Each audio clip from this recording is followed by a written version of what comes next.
Mungkin selama ini kamu nggak bahagia karena kamu nggak kenal dirimu. Sebenarnya kamu suka misalnya baju-baju tipis, tapi karena kamu nggak kenal dirimu, kamu lihat orang lain pakai baju-baju tebal, pakai baju-baju jubah, kamu anggap itu yang enak, dan kamu tiru, ya nggak enak akhirnya. Kamu nggak nemu kebahagiaan di situ. Jadi kenali dirimu dulu deh.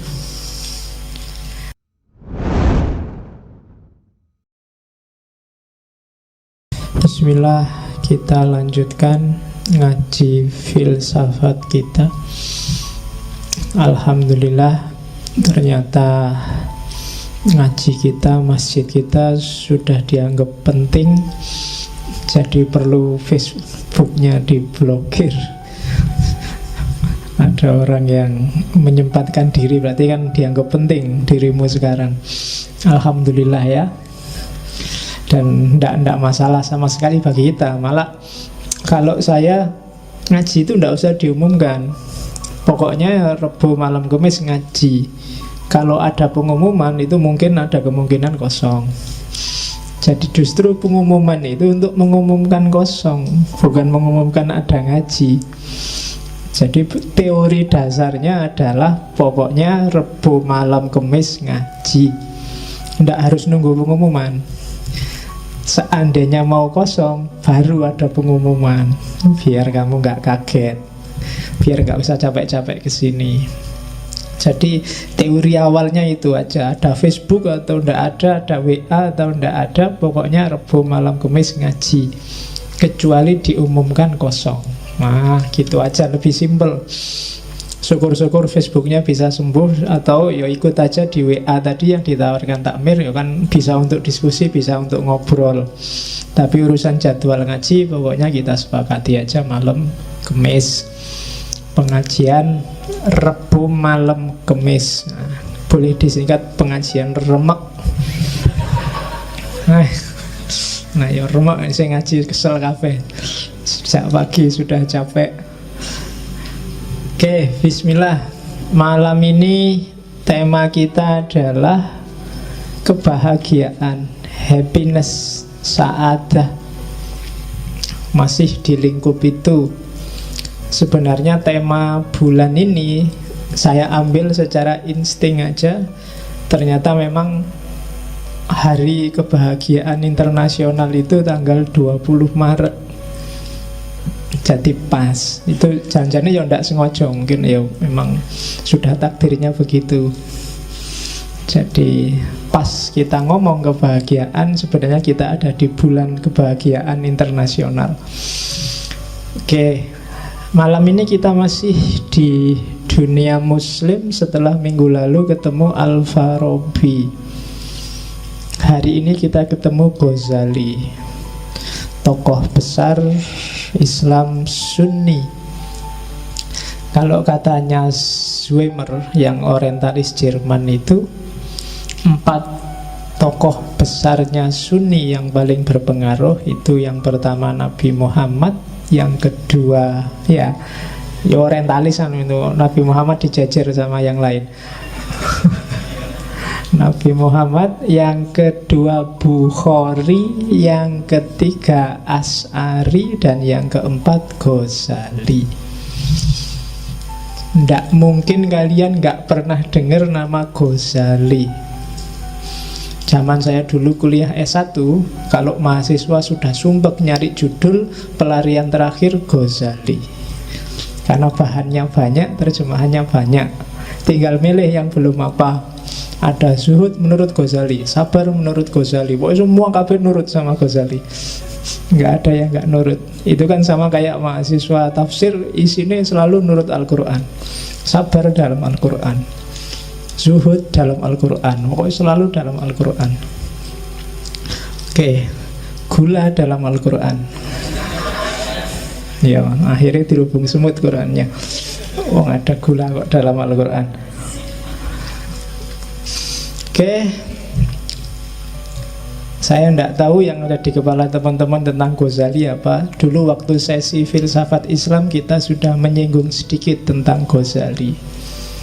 tokoh yang ilmunya lengkap dalam tradisi kajian Islam. Ya fikih, ya kalam, ya tasawuf, dan termasuk filsafat, dia juga ahli. Jadi tokoh yang multidisiplin. Multidisiplin itu orang barat nggak percaya. Bagi orang barat, manusia itu sak jago-jagone mendalam di ilmu itu ya satu, spesialis. Tapi sejarah membuktikan banyak tokoh yang ilmunya multidisiplin. Tidak kayak orang modern sekarang. Mungkin karena orang modern sekarang banyak kenyamanan-kenyamanan sehingga agak manja. Tapi orang dulu meskipun hanya bekalnya tinta yang dicelup, lampu yang tidak terlalu terang, tapi karyanya luar biasa, ratusan. Kita sekarang yang fasilitasnya luar biasa, pingin kitab apa tinggal download. Tapi kan akhirnya kita jadi manja. Zaman dulu para ulama nyari satu hadis itu bisa jalan berbulan-bulan. Kamu download Maktabah Samilah itu dapat ribuan hadis langsung, tapi dibuka aja enggak. Oh, itu menurut saya kemanjaan postmodern. Jadi kita jadinya generasi yang tidak tangguh di bidang sains. Padahal dulu sudah mati-matian dicontohkan oleh generasi Islam awal. Ghazali itu kitabnya ratusan, meskipun banyak diantaranya yang lenyap. Seiring dengan surutnya kekhalifahan Islam. Ghazali lahir ketika Baghdad hampir jatuh. Sampai Baghdad jatuh diganti Seljuk. Dan nanti sekitar tahun 1100, saya hafal tahun meninggalnya Ghazali karena mudah diingat, 1111. Kalau lahirnya 1059, jadi meninggalnya masih muda, 52 tahun. Tapi karyanya luar biasa. Ghazali salah satu tokoh intelektual muslim yang menurut saya normal. Normal dalam arti dia ndak ada aneh-aneh. Kalau benar ya dibilang benar, ndak bikin aliran aneh-aneh, ndak bikin pikiran yang kontroversi. Tulisannya juga, dia filosofatnya sangat tinggi, tasawufnya sangat tinggi. Tapi kalau dia nulis, dia paham audiennya. Jadi kitab-kitabnya Ghazali itu lumayan mudah dipahami. Saya membayangkan nanti kita ada sesi khusus 1 bulan ngomong Ghazali. Kita ambil 4 kitabnya yang bau filsafat. Yang pertama jelas Tahafut. Yang kedua Tahafutul Falasifah. Yang kedua Al-Munqidh Minadh Dhalal. Yang ketiga Maqasidul Falasifah. Yang keempat mungkin bisa Qistosul Mustaqim, atau kita cari yang lain seandainya ada yang lebih berbau filosofis. Tapi next time, pada saatnya, kalau moodnya ada ya. Karena mood itu kan nunggu ilham dari atas. Sudah saatnya kayak ada beberapa teman yang ngasih pertanyaan ke saya lewat Facebook, ada yang tak jawab, ada yang belum. Ya alasannya simpel, nunggu mood aja. Daripada tak jawab sedang tak mood, nanti nggak nyambung. Atau ada yang nanya apa, tak jawab apa. Karena kalau tak jawab sesuai dengan kebutuhanmu, nanti mungkin kamu nggak akan nyampe. Jadi ada trik-trik kayak gitu. Tapi monggo yang masih mau tanya, cuma sabarlah untuk nunggu jawaban.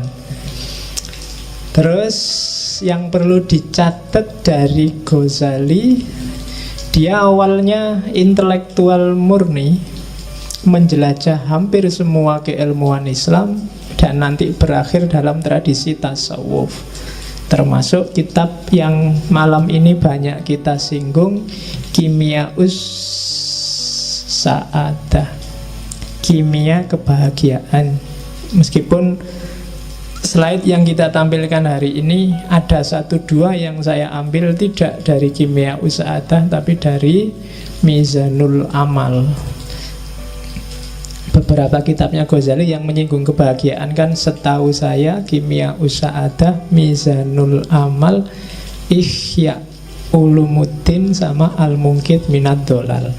Cuma yang dominan malam hari ini kita ambil dari Kimia Usaadah. Ghazali memuncak karir intelektualnya ketika Nizamul Mulk jadi Perdana Menteri. Dan dia mulai susut dalam arti berbalik dari tradisi intelektual kerajaan menjadi tradisi tasawuf itu setelah Nizamul Mulk terbunuh. Itu kan era ontran-ontran. Bagi teman-teman yang suka sejarah, silahkan dibaca betapa kerasnya memang persaingan antara Sunni dan Syiah. Di antara akibat negatifnya itu nanti kan ada di kalangan Syiah Ismailiyah ada garis keras yang namanya Nizariyah. Di kalangan Nizariyah ini muncul satu sekte luar biasa yang isinya banyak pembunuh berdarah dingin kan, sekte khusus untuk yang dimanfaatkan untuk politik, tapi sebenarnya ini sekte bawah tanah, semacam mafia zaman itu, namanya Hassasiniyah. Ketuanya namanya Hasan bin Sabah. Dan jangan salah, istilah dalam bahasa Inggris assassin, pembunuh, itu dari situ sebenarnya. Nah, ya.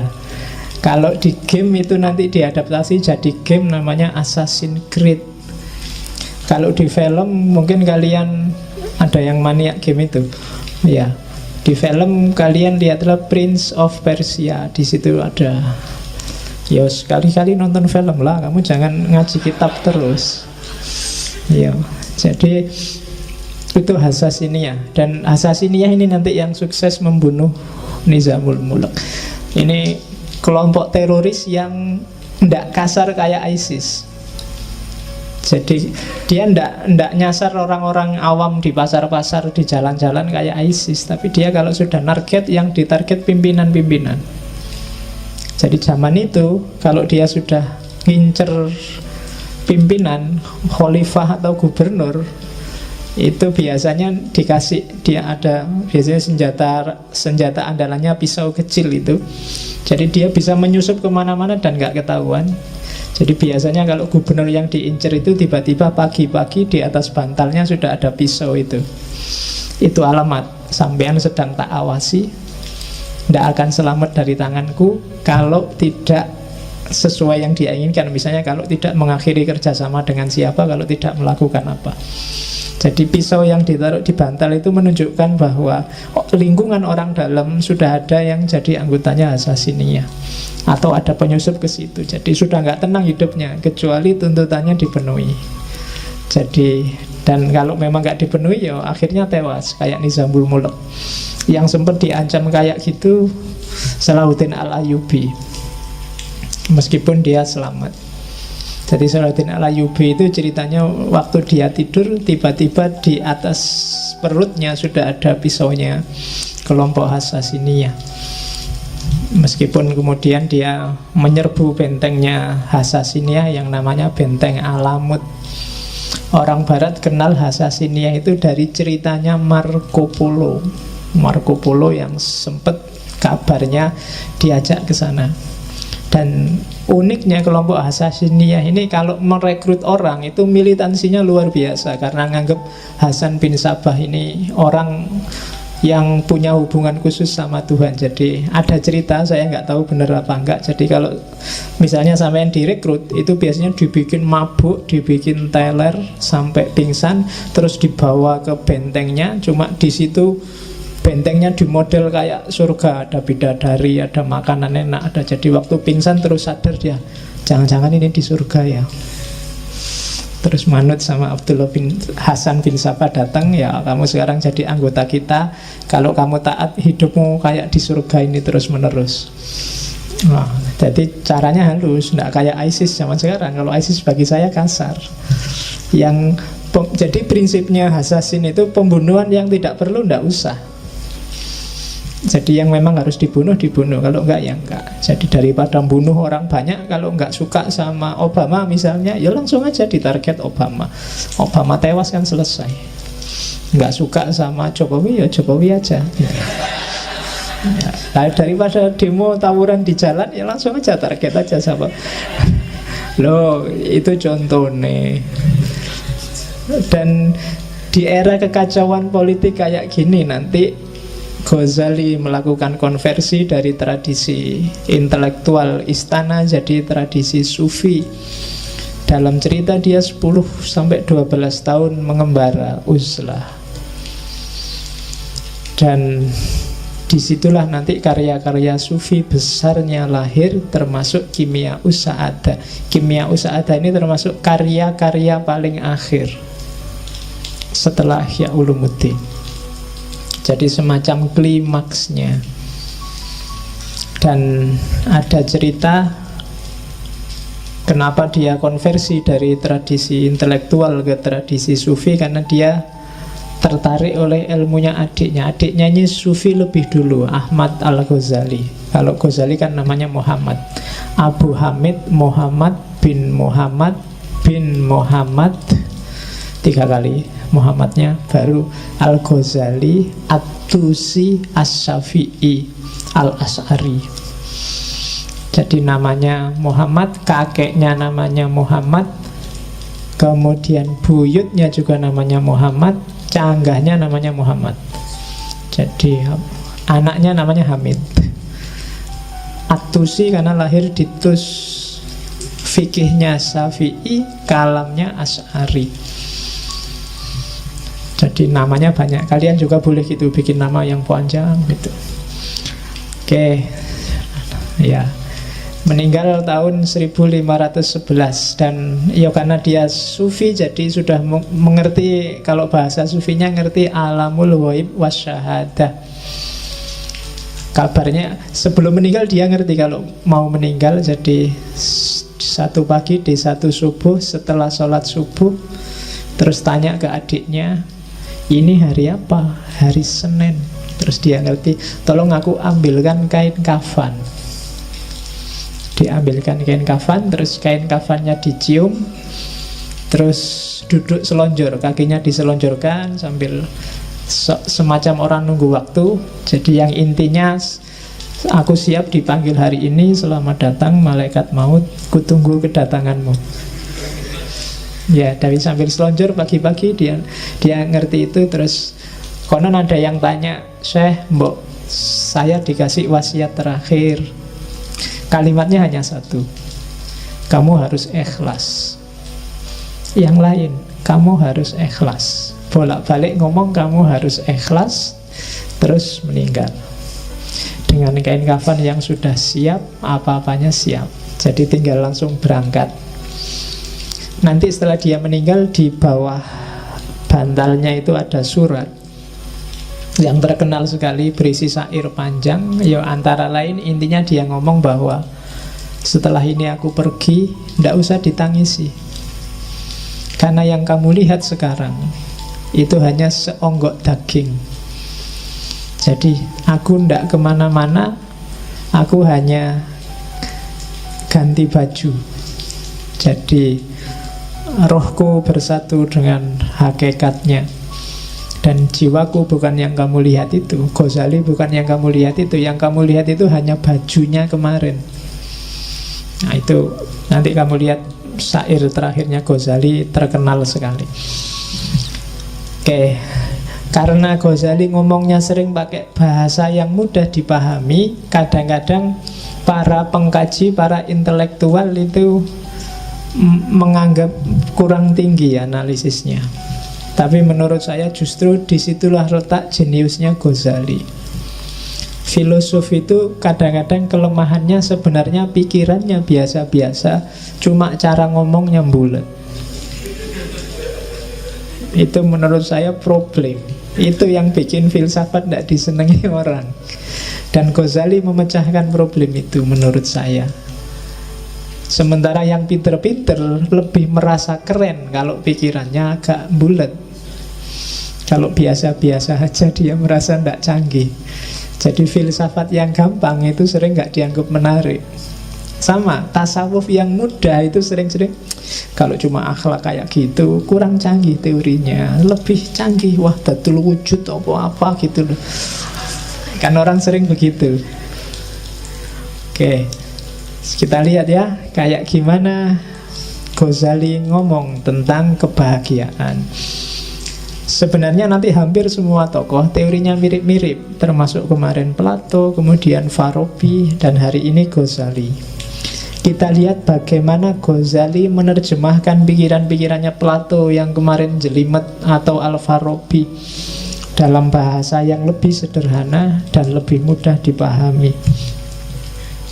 Oke, kalau ini dari Mizanul Amal.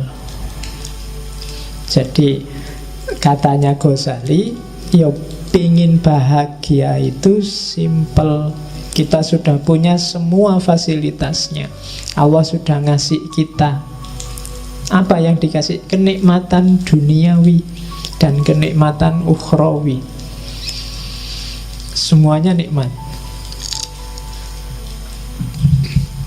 Yang pertama, ini ranking 1, 2, 3, 4, 5 itu ranking. Ranking paling atas itu nikmat ukhrawiyah, nikmat besok di akhirat. Sukar dijelaskan, percayalah saja. Karena kalau dijelaskan, penjelasannya pasti tidak bisa eksak. Hasilnya biasanya malah debat. Besok di akhirat kayak gimana? Berapa ya dinginnya surga? Berapa ya panasnya neraka? Kira-kira di surga itu kalau pakai AC itu berapa PK kira-kira? Yang itu susah membayangkan. Ngomong yang eskatologis itu hanya bisa dipercaya. Tapi di sana digambarkan nikmat luar biasa. Cuma kenikmatan surga tidak akan bisa dicapai kalau kita tidak ketemu dengan nikmatnya jiwa, keutamaan nafsiyah. Kalau di dunia ini jiwamu galau, tidak tenang, entah karena apa, tidak mutmainnah, ya kamu tidak akan ketemu kenikmatan ukhrawi. Makanya kan di Al-Fajr itu, ya ayyatuhan nafsul mutmainnah. Kalau makomnya jiwamu belum nyampe mutmainnah, kamu tidak akan ketemu nikmatnya ukhrawi. Jadi jiwamu harus stabil dan nikmat dulu. Kalau di Mizanul Amal, cari nikmatnya jiwa gimana Pak? Yang pertama, akalmu. Dia akan merasa nikmat dengan ilmu. Jadi kita punya akal, bagian dari jiwa kan akal itu. Dia akan nikmat kalau dapat ilmu. Maka sering-seringlah ngasih gizi ke akalmu dengan ilmu. Semakin banyak dia dikasih suplemen ilmu, semakin dia akan merasa senang dan aman. Paham itu bikin tenang, tidak paham itu bikin galau. Teori paling gampang itu. Maka akalmu kasihlah dia kenikmatan dengan ilmu. Terus dirimu, maksudnya kedirianmu, pribadimu, bikinlah dia nikmat dengan warok. Warok itu menjaga diri. Jangan ngawur hidupmu kalau pengen tenang. Ya rumus paling gampang, jangan lakukan yang haram, yang maksiat, jauhi yang syubhat. Kalau kalian jauh dari 3 hal ini, pribadimu akan merasa tenang. Jangan ketipu oleh enak sementaranya yang haram dan yang maksiat, apalagi yang syubhat. Jadi kalau akalmu selalu dapat suplemen ilmu, dan dirimu terjaga dari yang jelek-jelek, kamu akan nyaman, jiwamu akan tenang. Terus yang ketiga, meskipun begitu, kamu juga harus memanjakan jiwamu dengan kesungguhan dan keberanian. Hiduplah yang serius, hiduplah yang punya cita-cita, punya target, dan berani. Yang keempat, adil. Adil itu hiduplah secara proporsional, baik di level fisik maupun di level rohani. Jadi proporsional itu ya yang harusnya 10 dikasih 10, yang harusnya 1 dikasih 1. Fisik itu adil, kalau sehari butuh makan 3 kali ya dikasih 3 kali. Itu adil. Rohani itu adil, ya sesuai dengan kebutuhanmu. Misalnya sudah waktunya nikah, ya nikah aja. Sudah jatuh cinta, waktunya pacaran, ya jatuh cinta aja, enggak apa-apa. Enggak usah dibendung-bendung, saya anti pacaran pak, enggak mau jatuh cinta pak. Kalau jatuh cinta, ya jatuh cinta aja, kenapa enggak? Wong itu fitrah. Yang enggak boleh kan melampiaskannya kayak gimana. Tapi yang fitrahmu untuk suka pada lawan jenis, bukan yang sesama jenis loh ya, itu penuhilah, enggak apa-apa. Kalau ini terpenuhi, kamu akan utama jiwamu, nafsiyahmu tenang, mutmainnah, baru kamu dapat kenikmatan ukhrawi. Cuma syaratnya tidak akan sempurna jiwamu tenang kalau badaniyahmu tidak sempurna. Ya kayak tadi loh, kalau fisiknya tidak adil, waktunya ada makannya kamu puasa terus, harusnya ada tidurnya kamu pakai melek terus, jiwamu juga tidak akan tenang, tidak akan mutmainnah. Harusnya kamu kawin malah bisa 4 kok malah tidak kawin-kawin, itu tidak mutmainnah. Harus dibikin tenang. Karena nafsu itu kalau tidak kamu tenangkan, lama-lama dia akan meledak. Karena dia nuntut terus disuruh bungkem, nuntut terus disuruh bungkem. Pada saatnya dia akan menyusahkanmu. Sama kan kadang-kadang santri itu waktu di pondok tidak boleh lihat TV, tidak boleh baca koran, tidak boleh bawa HP, tidak boleh itu. Begitu keluar dari pondok kuliah, dia yang pertama nyari pacar. Karena kemarin nggak boleh apa-apa, sekarang kumat. Ya, jadi ndak, badaniyahnya beres dulu. Kalau badaniyahnya nggak beres, jiwamu ndak akan beres. Kaya dulu, punya istri dulu, pinter dulu, fasilitas dulu, baru jiwanya bisa tenang. Jadi badaniyah. Kalau rumusannya Ghazali, paling gampang untuk ngecek apakah badaniyahmu sudah nikmat, sudah bahagia, yaitu yang pertama sehat, yang kedua kuat. Sehat itu kan berarti fit. Apa ada sehat yang tidak kuat? Ya banyak. Saya sehat pak, cuma tidak terlalu kuat. Olahraga biar kuat, ya kan? Tidak cukup sehat tapi juga harus kuat. Yang ketiga elok. Elok itu cakep. Jangan khawatir, setiap orang cakep sesuai perspektifnya masing-masing. Tidak apa-apa. Ya, kamu semua orang cakep, jangan khawatir. Bahagialah. Kalau enggak, kamu tidak akan bahagia jiwamu. Kalau kamu tiap hari aku kok jelek, itu tidak akan bahagia hidupmu. Wis anggap aja cakep, wis tau, cok khawatir. Payu. Ya. Itu kan kamu mikir, jangan-jangan ada yang gelisah pak, apa ada yang mau besok sama saya pak? Pasti ada, asal standarmu jangan tinggi-tinggi. Ya. Jadi sehat, kuat, cakep, dan yang terakhir, yakinlah bahwa kamu panjang umur. Tenang mesti kamu. Sehat. Ketika kamu sehat kan kamu ceria sayang. Kuat juga gandengannya sehat. Mau apa-apa sanggup, itu kan kuat. Jalan kemana ayo. Cakep. Jadi kamu merasa pokoknya tidak ada celahnya diriku ini. Allah ngasih aku lengkap, alhamdulillah. Dan panjang umur. Orang yang merasa punya kualifikasi 4 ini secara badaniah, maka dia sebenarnya sedang bahagia secara fisik. Cuma selanjutnya, untuk nikmat badaniah kita butuh kenikmatan eksternal dari dunia di luar diri kita. Kita butuh punya harta, itu kan di luar. Kita butuh punya keluarga, itu di luar. Kita butuh dihormati orang, itu juga dari luar.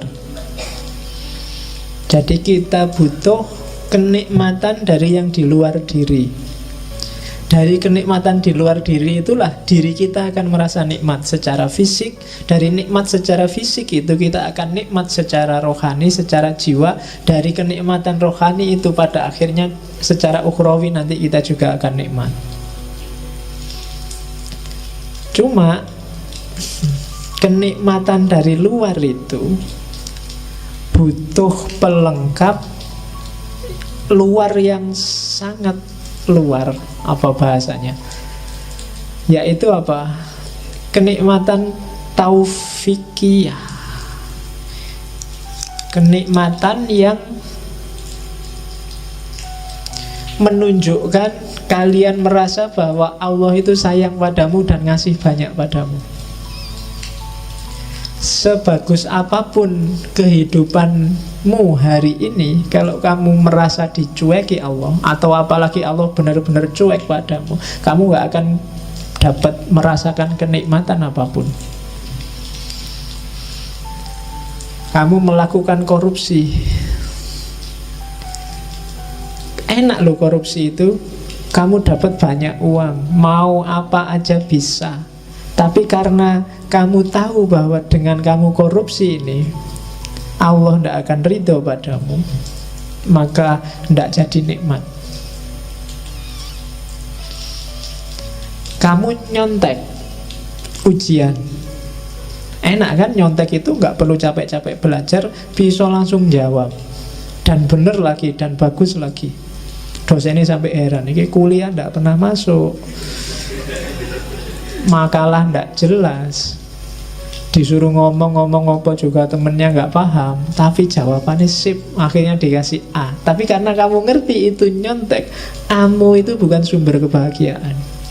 Kenapa? Karena kamu ngerti bahwa sebenarnya Allah ndak ridho dengan nyontekmu. Maka dasar dari semua kenikmatan tadi adalah keutamaan taufiki. Dapat hidayah, dapat inayah, dapat petunjuk, rusd, dan seterusnya. Jadi pertama-tama yakinlah bahwa Allah ridho padamu. Setelah itu carilah bekal yang kamu butuhkan untuk nikmat, untuk bahagia. Nyari harta, nyari kehormatan, nyari status, cari tidak apa-apa, itu sumber kehormatan. Kalau itu sudah dapat, maka kamu akan dapat kenikmatan duniawi, kenikmatan badaniah. Dengan bekal kenikmatan badaniah ini, jiwamu juga akan nikmat, bahagia, akan tenang. Ketika jiwamu bahagia, insya Allah besok akhiratmu bahagia. Bandingkan dengan orang yang sejak awal sudah tidak dapat ridhonya Allah, maka kenikmatan eksternal tadi akan jadi sumber bencana. Kenikmatan badaniahnya akan disetir oleh nafsunya, maka jiwanya nggak akan jadi tenang. Dan di akhirat juga otomatis kacau. Jadi rumus pertama bahagia adalah pastikan bahwa menurutmu yang kamu lakukan itu diridhoi oleh Allah. Oke, setelah itu baru mikir nyari uang di mana, nyari kerja di mana, nyari istri di mana. Kalau sudah dapat kekayaan, dapat status, dapat kerja, itu kan nikmat. Hasilnya semua itu kenikmatan badaniahmu. Kamu jadi sehat, kamu jadi kuat, kamu jadi elok, kamu jadi tampan. Kemarin gak punya duit, beli sampo sama sabun aja. Kan kalau duitnya banyak kan sekarang santai, beli parfum, beli make up, malah bisa. Kalau itu sudah terpenuhi kan jiwamu kan tenang. Dan setelah jiwamu tenang, kamu nambah lagi menyempurnakan jiwamu, misalnya dengan cari ilmu, dengan memelihara diri dan seterusnya. Maka ketika kamu meninggal, kamu akan mutmainnah dan kamu akan dapat kebahagiaan ukhrawi. Oke, dasar teori awal itu. Teori kedua, man arofa nafsahu arofa robbahu. Kunci kebahagiaan, katanya Ghazali, kenal dirimu. Kalau kamu sendiri masih nggak paham siapa kamu, apa maumu, kamu tidak akan bisa bahagia. Sebenarnya ini teori paling gampang. Kalau kamu nggak ngerti selera makanmu, jangan-jangan misalnya makanan yang kamu sukai apa sih, kalau kamu nggak ngerti, ya kamu nggak akan bisa membahagiakan dirimu, kamu sendiri nggak ngerti. Cara paling gampang untuk bahagia ya membaca dirimu sendiri dulu. Katanya Ghazali di bagian awal Kimia Usa'adah itu, ia yang mengenal dirinya, ialah yang akan merasakan kebahagiaan sejati. Mungkin selama ini kamu nggak bahagia karena kamu nggak kenal dirimu. Sebenarnya kamu suka misalnya baju-baju tipis, tapi karena kamu nggak kenal dirimu, kamu lihat orang lain pakai baju-baju tebal, pakai baju-baju jubah, kamu anggap itu yang enak, dan kamu tiru, ya nggak enak akhirnya. Kamu nggak nemu kebahagiaan di situ. Jadi kenali dirimu dulu deh. Kenapa kok kita nggak kenal diri, katanya Ghazali, biasanya ketutup oleh hasrat, oleh hawa nafsu, oleh karakter-karakter binatang kita, oleh keinginan menaklukkan yang lain, oleh keinginan jadi idola, oleh keinginan macam-macam. Itu yang bikin kita nggak kenal. Padahal kamu seleranya cuma nasi kucing, tapi karena ingin dianggap keren, kamu milih restoran-restoran mahal yang ada steak, ada apa. Padahal begitu lihat steak kamu janjane mau muntah. Coba panganan opo itu, tapi yo biar dianggap keren, terpaksa kamu sambil nutup hidung dimakan. Nggak enak karena kamu nggak kenal dirimu sendiri. Ketutup hasratmu untuk dianggap anak gaul. Sebenarnya pakai jin itu mungkin kamu tersiksa luar biasa, wong meletet kayak gitu gimana. Tapi kalau nggak pakai jin nggak keren, Pak. Padahal kan yang paling keren itu kan menurut saya kan pakai sarung paling enak. Longgar, ISIS kan. Loh iya kan? Makainya juga simple, kapanpun dibutuhkan bisa dibuka. Bayangkan kamu pakai jin ke kamar mandi aja tak sumpek, coba pakai sarung jangan diangkat, wes selesai. Nah iya kan? Loh, itu kecenderungan jiwamu, tidak bisa dibohongi. Jadi kenali dirimu. Oke. Terus dan jangan salah, katanya Ghazali, mengenal diri itu manfaatnya dua. Begitu kamu jernih membaca dirimu, semakin ke dalam, semakin ke hakikat sebenarnya siapa itu manusia, justru di paling dasar kamu akan ketemu gambarnya Tuhan. Ya kan? Karena Allah memang yang membedakan manusia dengan yang bukan manusia kan wa nafakha fihi min ruhi. Dalam diri kita ditiupkan ruh dari Allah. Dan itu citranya, gambarnya ruh dalam diri kita, itu gambarnya Allah. Jadi begitu kamu kenal dirimu yang sejati, hakikatnya kamu kenal Allah. Jangan dibayangkan, kalau mau lakukan, bersihkan dirimu sebersih-bersihnya, singkirkan dari debu-debunya. Ghazali kan yang terkenal bikin analogi cermin itu kan. Semakin nafsu menguasaimu, semakin gelap cerminmu. Kayak kamu maksiat sekali, ada titik hitam satu. Semakin banyak maksiat, titik hitamnya semakin banyak. Sehingga kamu tidak bisa sudah lihat ke dalam dirimu. Akhirnya kamu tertipu oleh titik-titik hitam itu. Kamu anggap yang penting yang titik-titik hitam itu. Padahal kalau kamu bisa bersihkan itu, kamu sisihkan itu semua, kamu akan melihat bahwa sebenarnya itulah hakikat dirimu dan sekaligus itulah Tuhanmu. Oke, jadi kunci bahagia pertama, kenali dirimu. Saya tidak tahu pernah nggak teman-teman sekali-sekali mikir tentang dirimu sendiri. Mungkin paling tidak kayak tadi, nanti kalau ada waktu ya bikin semacam muhasabah, semacam tafakkur. Tipe orang kayak gimana sih kamu itu? Yang kamu sukai apa, yang tidak disukai apa?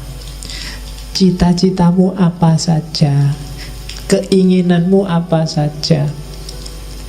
Terus kamu cek, ini keinginan ini sifatnya kayak gimana sih? Positif apa negatif? Kalau negatif, kenapa kok negatif? Sumbernya dari mana? Dan akhirnya mau jadi apa? Wah, itu muhasabah namanya. Jadi yang pertama, kenali dirimu deh. Siapa kamu? Ya kalau orang perang itu kan harus ngerti posisinya. Kalau kamu nggak ngerti posisinya, gawat. Ya kan? Di rumah aja kan kamu harus ngerti posisi.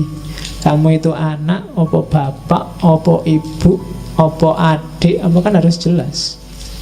Kalau kamu di rumahmu anak tapi merasa kayak bapak, kan gawat.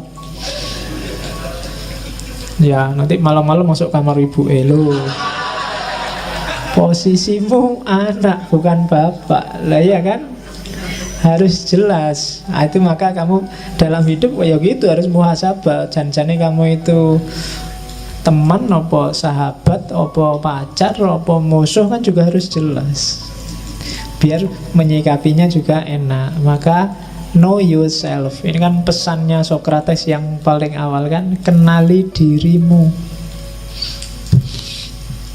Ya, itu kalimat-kalimat di Kimia Usada. Coba deh kalau sanggup tanyakan, siapa aku dan dari mana aku datang? Kemana aku akan pergi? Apa sih tujuan kedatanganku dan persinggahanku di dunia ini? Di mana sih kebahagiaanku dapat ditemukan? Tanyakan itu, coba jawab. Ini PR-mu nanti malam.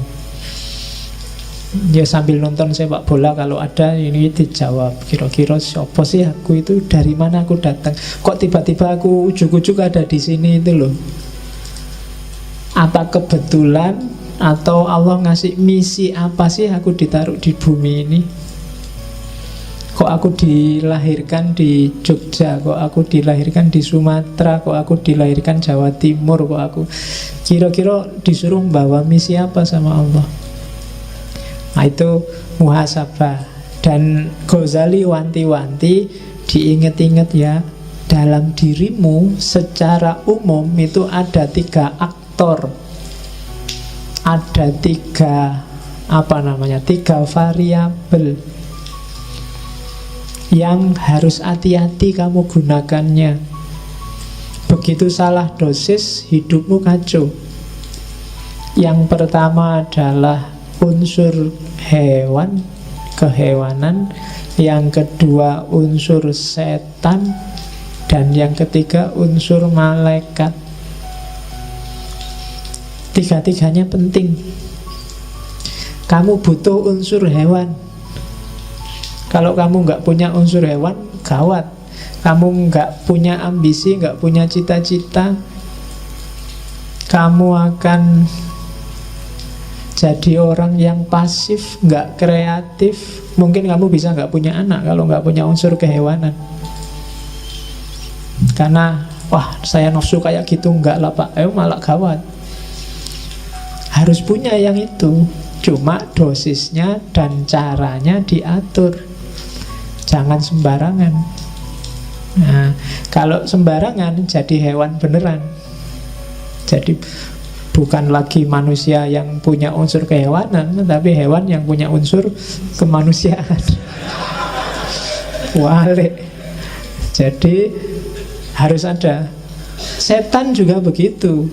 Belajarlah dari setan apa? Kecerdikannya. Setan itu pinter, cerdik. Nggak gampang loh bisa bohongi orang, ngerayu orang, diplomasi. Itu perlu belajar dari setan. Ya kan? Lu kalau nggak cerdas luar biasa, nggak bisa jadi setan. Kamu bisa mengerayu orang, orangnya punya akal. Manusia kan dikasih bekal akal, dan itu setan ditantang untuk menaklukkan, dan sering sukses. Ya kan? Loh, setan itu kan sering sukses. Kadang-kadang setannya belum ngapa-ngapain itu sudah sukses. Setan itu ya geleng-geleng kepala, dan ya menungso belum diapa-apain wis manut. Oke. Dan malaikat, jangan salah, dalam dirimu ada malaikat. Potensi untuk pasrah, tunduk total 100% pada Allah tanpa bantah. Karakter-karakter baik 100%. Cuma malaikat yang murni, tidak ada hewannya, tidak ada setannya. Ya. Jadi tidak manusiawi. Jadi manusia itu mix antara tiga-tiganya. Jadi bukan tiga-tiganya dibuang atau dipilih yang mana, tapi kontrollah tiga-tiganya sesuai dengan dosisnya masing-masing. Kalian harus ngerti dosisnya, ngerti takarannya. Jangan berlebihan.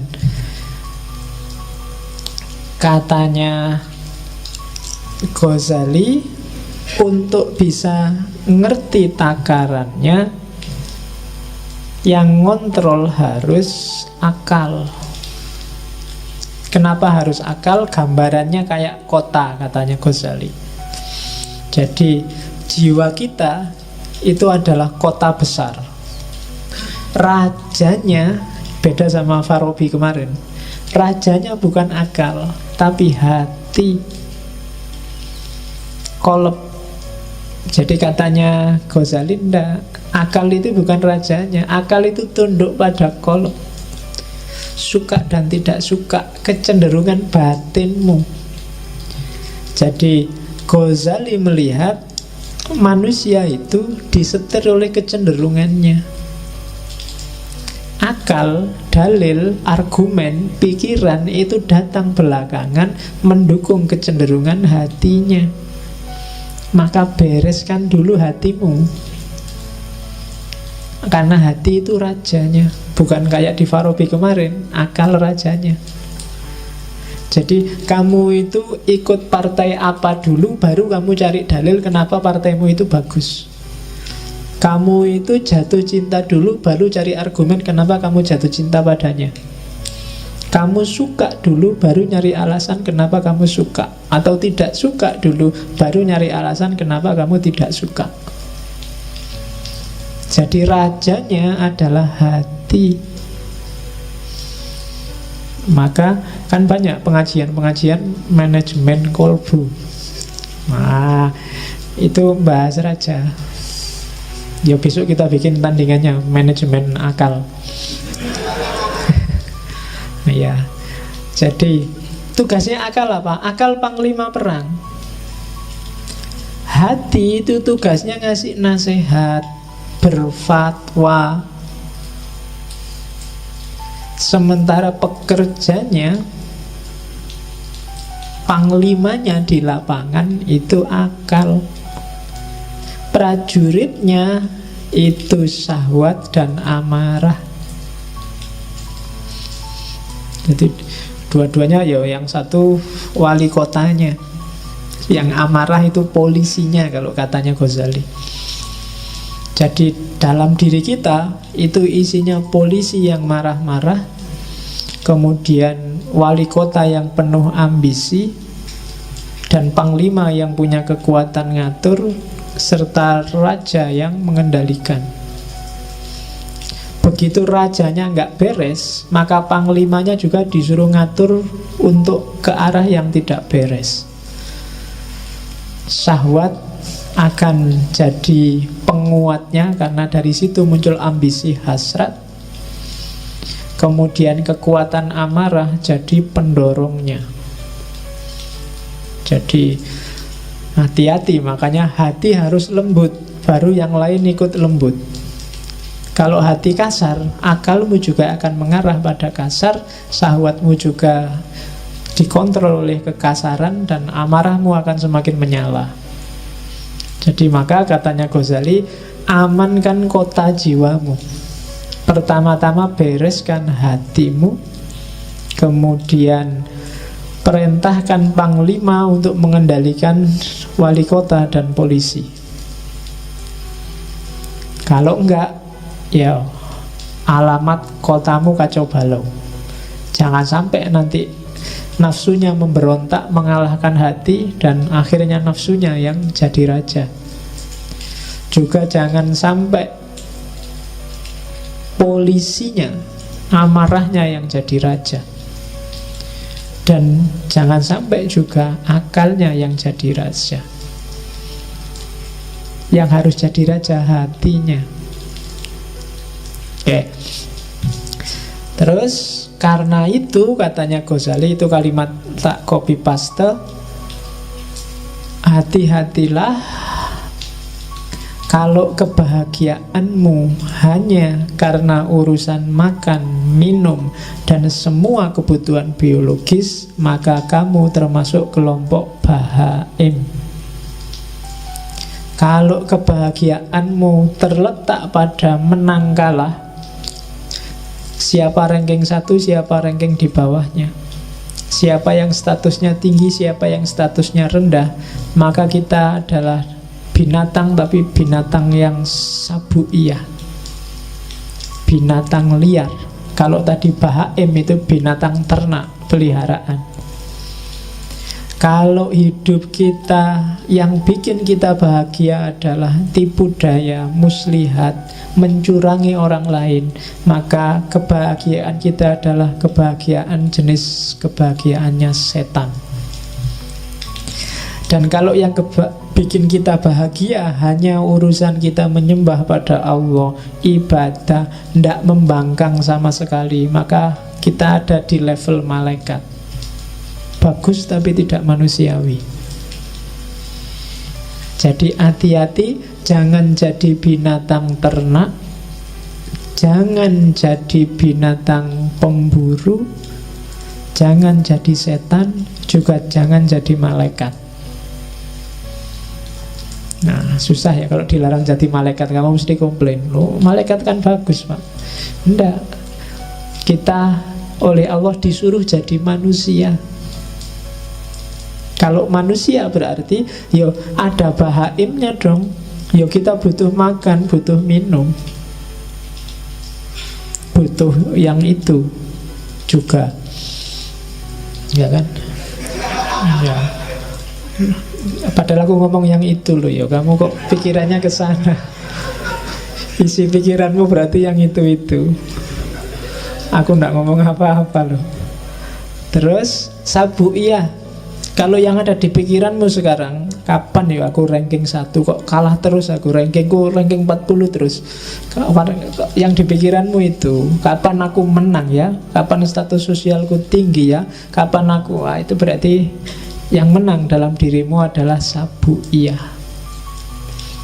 Kalau yang ada di pikiranmu urusan muslihat, trik-trik, gimana caranya aku bisa sukses, gimana caranya aku bisa kaya, trik-trik kayak gitu, maka kita ada di levelnya setan.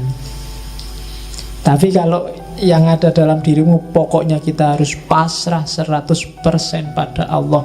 Ibadah jangan sampai putus, yang nggak boleh bantah Allah sedikit pun. Allah, itu berarti kita sudah nyampe makom malaikat. Dunia sudah tak tinggal, pokoknya aku hanya Allah saja. Ya enggak apa-apa, itu berarti makomnya malaikat. Cuma kalau malaikat enggak ada bahaimnya, kamu puasa terus, kamu sholat terus, tanpa makan, tanpa ngopeni hidup dunia juga enggak manusiawi. Enggak ada sabuiyahnya. Kamu enggak punya hasrat, enggak punya ambisi, enggak punya cita-cita, kamu juga enggak manusiawi. Enggak akan bisa menjalankan perintahnya Allah untuk jadi khalifah di muka bumi. Kalau kamu ndak kayak setan, ndak cerdas, ndak kreatif, ya kan? Licik itu bagus untuk hal yang baik. Setan itu kan untuk hal yang jelek. Licik itu kan berarti mikir, nyari celah yang orang lain nggak melihat. Oh, itu untuk hal-hal yang bagus. Kamu namanya kreatif. Gitu loh.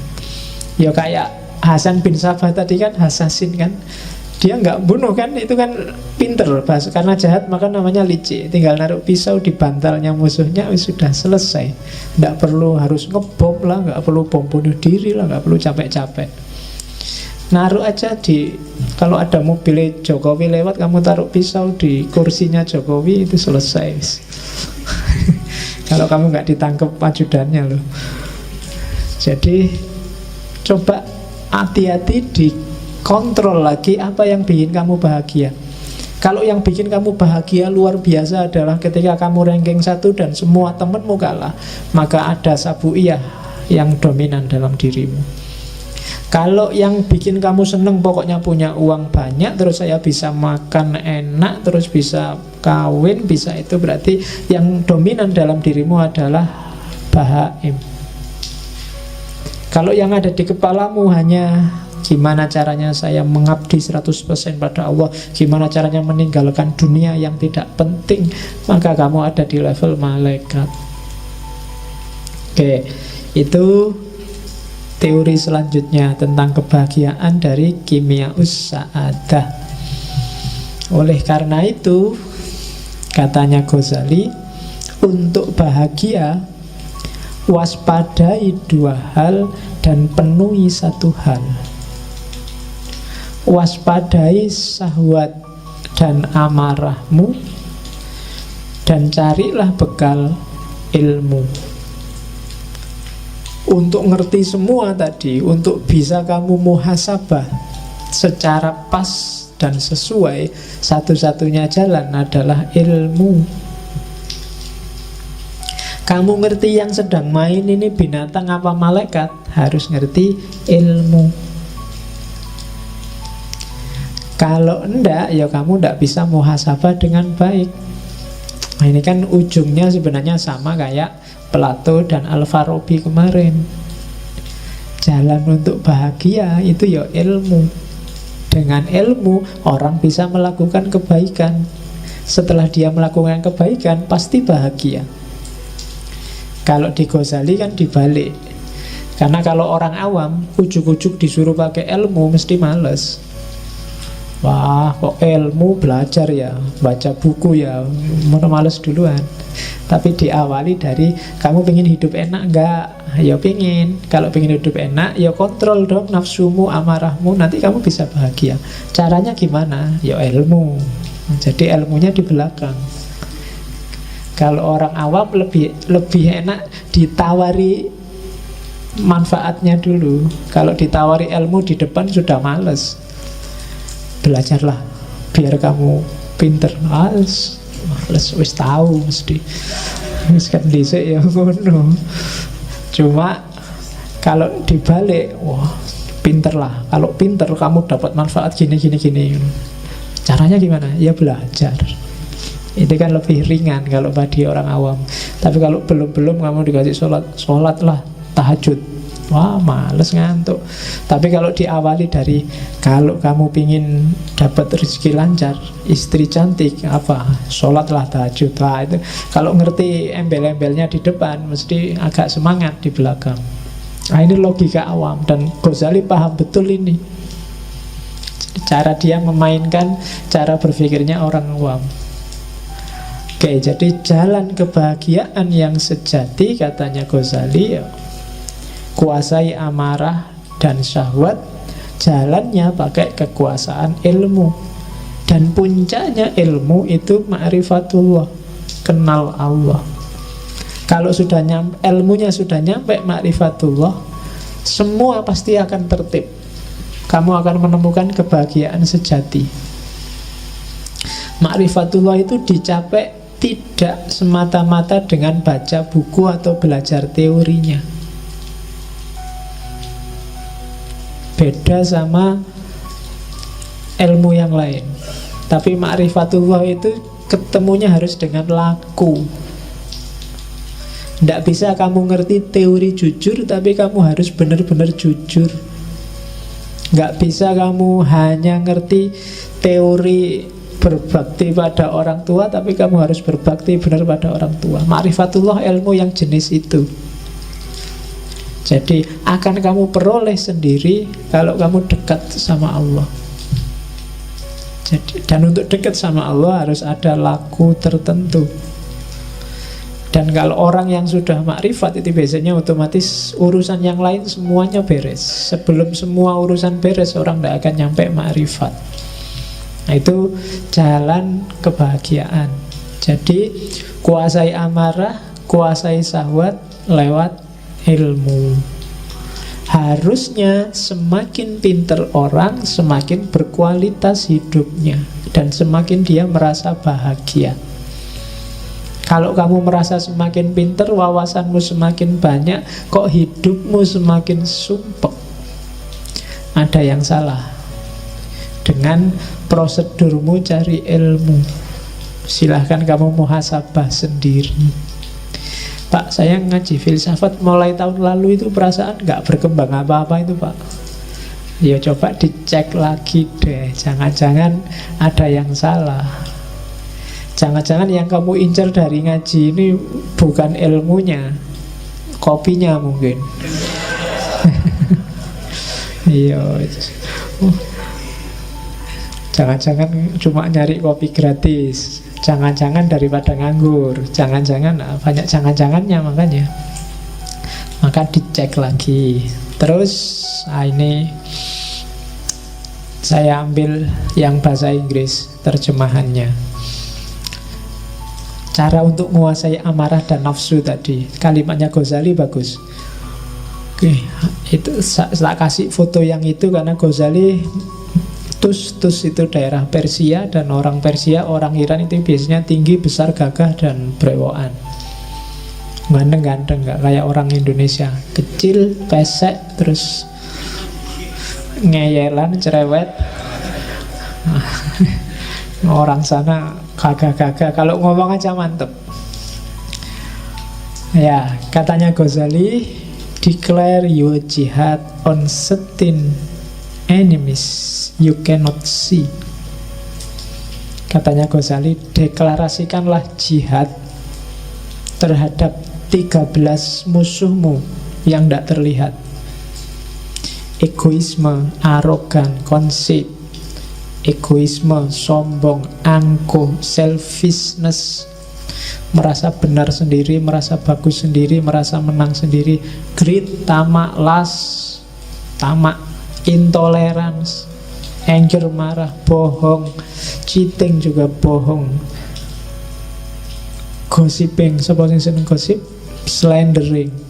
Dan 13 itu, if you can master and destroy them, kalau kamu bisa menguasai dan menaklukkan 13 musuh itu, then will be ready to fight the enemy you can see. Maka kamu akan siap mengalahkan semua musuh yang terlihat. Kalahkan 13 yang tidak terlihat itu. Kalau kamu sudah sukses mengalahkan itu, maka semua musuh yang terlihat akan mudah dikalahkan. Nah, rumusnya itu. Kalau dibaca enak, dirasakan juga mantap, dijalani yang agak susah. Yo jihad, makanya katanya Ghazali, jihad dong, declare yo jihad. deklarasikan jihad untuk melawan ini. Jihad berat, makanya katanya Nabi, jihad yang lebih berat daripada perang Badar loh. Perang Badar itu kan berat luar biasa. Berapa ratus orang melawan 10 ribuan orang. Sudah berat gitu katanya Nabi, ini cuma jihad kecil. Ada yang lebih besar. Nah, apa? Mengalahkan dirimu sendiri. Dan katanya Ghazali, ya taklukkan 13 itu. Kalau kamu sudah bisa menaklukkan 13 itu, maka kamu akan siap menaklukkan semua yang lain. Kuncinya bahagia. Oke, terus. Nah, puncaknya bahagia nanti katanya Ghazali tadi ma'rifatullah. Kalau orang sudah ma'rifatullah, kebahagiaan sejatinya justru ketika dia dekat dengan Allah, mencintai Allah. Selama ini sebenarnya pikiranmu masih terjebak materi. Kalau kritiknya Hussein Nasr, itu yang bikin kamu susah mencintai Allah. Bagi kamu yang dicintai itu harus cantik. Dan rumusmu tentang cantik adalah yang kulitnya putih, rambutnya panjang, kan itu. Nanti ketemunya kuda yang warnanya putih. Lah ya kan kulitnya putih, rambutnya panjang. Oke, jadi jangan terjebak fisik. Coba katanya Ghazali ngajak mikir, coba ya kita renungkan. Mengapa Allah harus jadi cinta kita yang paling puncak? Yang pertama, kalau kita suka segala sesuatu yang bikin kita semakin sempurna. Kamu suka minyak wangi karena minyak wangi bikin kamu semakin sempurna baumu. Kamu suka apa saja, baju bagus karena baju bagus bikin kamu perfect penampilanmu. Padahal katanya Ghazali, coba dipikir, yang bikin semua itu, yang merealisasikan kamu sehingga puncak jadi sempurna, itu kan Allah. Kamu suka orang yang membantumu karena dengan dibantu kamu semakin berkualitas. Kamu suka orang apapun itu nanti yang bikin kamu semakin baik, semakin sempurna, Allah pada puncaknya. Harusnya Allah yang paling kamu sukai katanya Ghazali. Dia harus nomor satu. Rumus kedua, kalau kamu suka pada orang, pada temanmu, pada tetanggamu yang sering berbuat baik padamu, suka jemput, suka nganter, suka SMS, suka mention di Facebook, itu kan berbuat baik. Malam-malam aja tanya, sudah tidur apa belum? Yo, tapi hati-hati kalau sama-sama cowoknya, malah ngawatiri. Loh, itu kan berbuat baik. Seneng karena hatimu itu suka kalau ada orang berbuat baik padamu. Dan katanya Ghazali, loh, Allah itu justru kebaikannya puncak padamu. Semua dikasih padamu. Fasilitas apapun yang kamu butuhkan untuk hidup di muka bumi ini dikasih oleh Allah.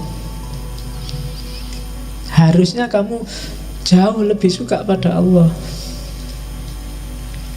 Yang ketiga, katanya, kalau kamu suka pada orang baik, orang dermawan, kalau tadi kan untuk dirimu, untuk orang lain, kamu suka kan lihat orang, wah bagus ya Jokowi itu nolong orang miskin, wah bagus sekali, orang baik di mana-mana kan bikin kamu suka. Harusnya juga puncaknya juga Allah. Allah itu baik pada siapapun, bahkan yang terang-terangan melawan dia juga Allah baik. Yang tiap hari mencaci maki Allah, orang-orang ateis itu, yang nganggap Allah itu tidak ada, Allah itu jahat, Allah itu menyusahkan orang dan seterusnya. Loh, Allah masih berbuat baik pada mereka. Kalau Allah mau, begitu dia ngomong saat itu juga nyawanya hilang, bisa. Tapi kan enggak. Itu kan berarti orang yang baik luar biasa seandainya orang. Maka harusnya jatuh cinta kita pada Allah itu topnya. Kalau cuma manusia dia ada batasnya, kalau Allah nggak ada batasnya. Itu argumen keempat. Terus Kalau kamu suka segala yang indah, segala yang cantik, bukankah menurutmu Allah itu maha indah, maha cantik, bahkan maha segalanya, kecuali mahasiswa? Ya, satu-satunya yang maha tapi bukan Allah itu mahasiswa. Nah, itu kan harusnya Allah yang paling kita cintai. Jadi pada puncaknya ternyata ada Allah. Allah itu maha indah, Pak. Ya saya bilang tadi, kamu nggak bisa menangkap kemahaindahan Allah karena pikiranmu terjebak fisik. Susah untuk mencintai sesuatu yang tidak fisik. Itu yang bikin kita susah untuk jatuh cinta pada Allah. Hubungan kita sama Allah selama ini bukan hubungan cinta, tapi hubungan formalitas. Atau jangan-jangan hubungan juragan sama buruh. Kadang-kadang dibalik, kamu merasa jadi juragannya Allah, kamu perintah-perintah. Ya Allah, mbok IP 4, masa nggak bisa 4 aja kan? Itu kan kamu doanya kan gitu, maksa-maksa Allah. Saya ada masalah nih, tolong diselesaikan. Kamu yang berbuat kok Allah suruh tanggung jawab. Ya kan? Kamu perintah-perintah itu, untung Allah nggak ngomong juragannya siapa, buruhnya siapa. Kamu perintah-perintah. Jadi harusnya cintamu yang pertama ada pada Allah. Bikin alam secantik ini, itu sebenarnya salah satu bukti, ya pasti dia maha cantik. Emangnya yang merumuskan ada cowok cakep atau cewek cakep itu kan ya Allah sendiri kan yang bikin rancangan. Dan itu pun dibikin sesuai standarnya manusia. Hewan juga mungkin punya standarnya sendiri. Dan itu kan kecanggihannya Allah. Tidak ada kan hewan jatuh cinta sama manusia misalnya. Ayam ya jatuh cintanya sama ayam perempuan, gak pernah sama cewek cantik. Cowok juga, mahasiswa juga jatuh cintanya sama mahasiswi, gak pernah sama ayam. Kecuali ayam ya kalau yang itu teorimu lebih canggih. Oke, saya kan tidak ngerti yang itu kamu.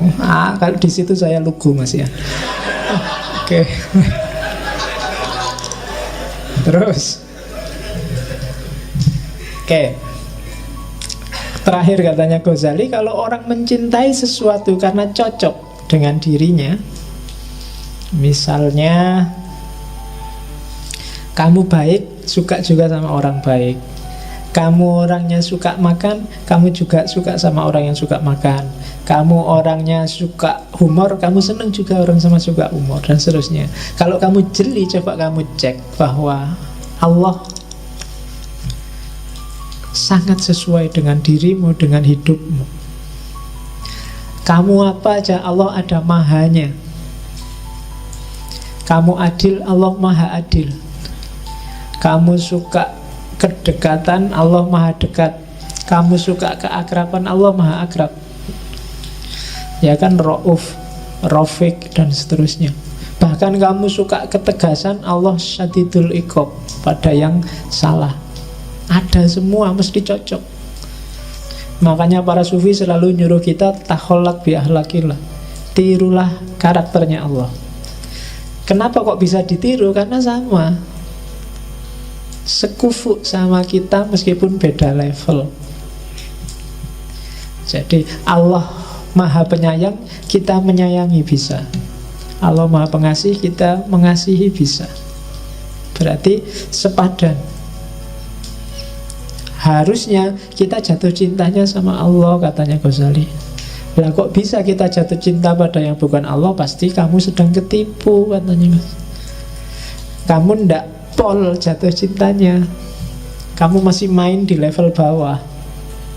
Coba pikir lagi, apa sih yang bikin kamu jatuh cinta sama harta? Harta bikin saya enak, Pak. Loh, Allah jauh lebih dari itu. Harta memenuhi kebutuhanku, Pak. Allah sejak dulu, sebelum kamu lahir masih di perut ibumu, dipenuhi kebutuhanmu. Apa yang bikin kamu jatuh cinta sama lawan jenismu? Ya enak, Pak. Enak apa nih, belum kawin. Ya kan? Loh, Allah berkali lipat bikin kamu enak, bahkan gak cuma lewat jalur itu, lewat jalur makan, lewat jalur ilmu, lewat jalur minum, lewat jalur persaudaraan, persahabatan, kekeluargaan. Itu kan nikmat-nikmat yang luar biasa. Harusnya kamu jatuh cinta dong pada Allah, bukan pada yang selain Allah. Nah, itu argumennya Ghazali.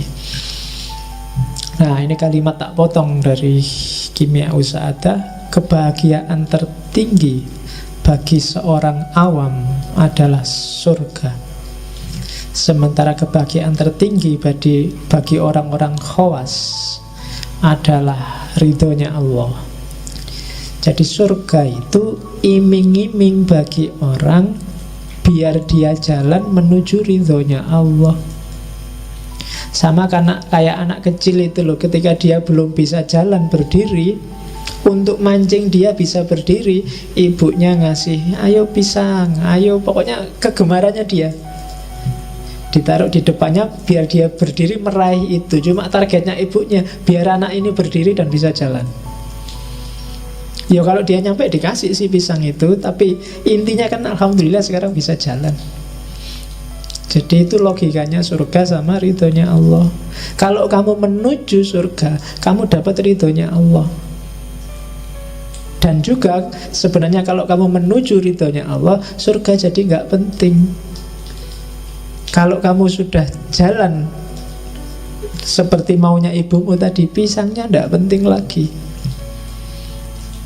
Jadi ya dulu mungkin orang apa-apa kan serba matematis, sama Allah juga dagang. Kalau gini untungnya apa, kalau gitu untungnya apa.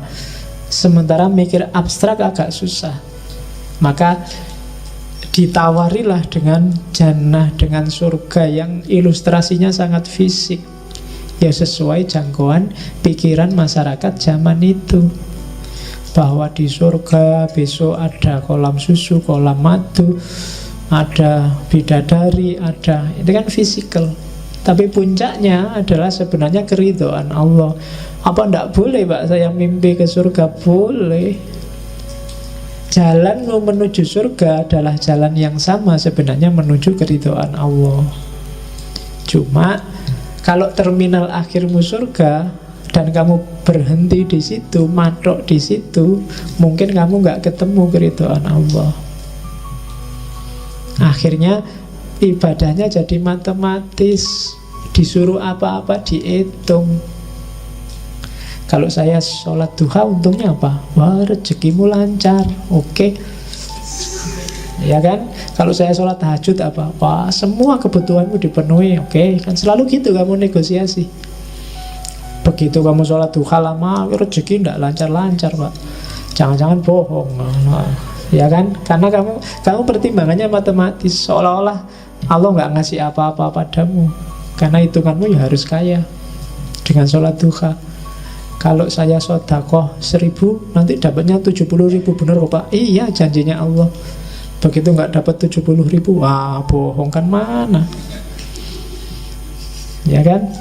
Jadi itu yang manusia awam, katanya Ghazali, mikirnya selalu ke situ. Tapi ya udah apa-apa, karena itu jalur yang sama kok menuju keridhaan Allah. Kalau memang nggak nyampe ya harus begitu retorikanya. Cuma semua inna lillahi wa inna ilaihi, bukan wa ilal jannah. Semua dari Allah dan akan kembali ke Allah. Oke, terus ya. Nah, tadi kenapa kok kamu gagal mencintai Allah? Kenapa kok kamu gagal kenal sama Allah? Ini Ghazali mengidentifikasi. Ada 6 orang, ada 6 sebab. Yang pertama adalah kamu tidak yakin Allah itu ada. Jadi contohnya orang-orang kafir.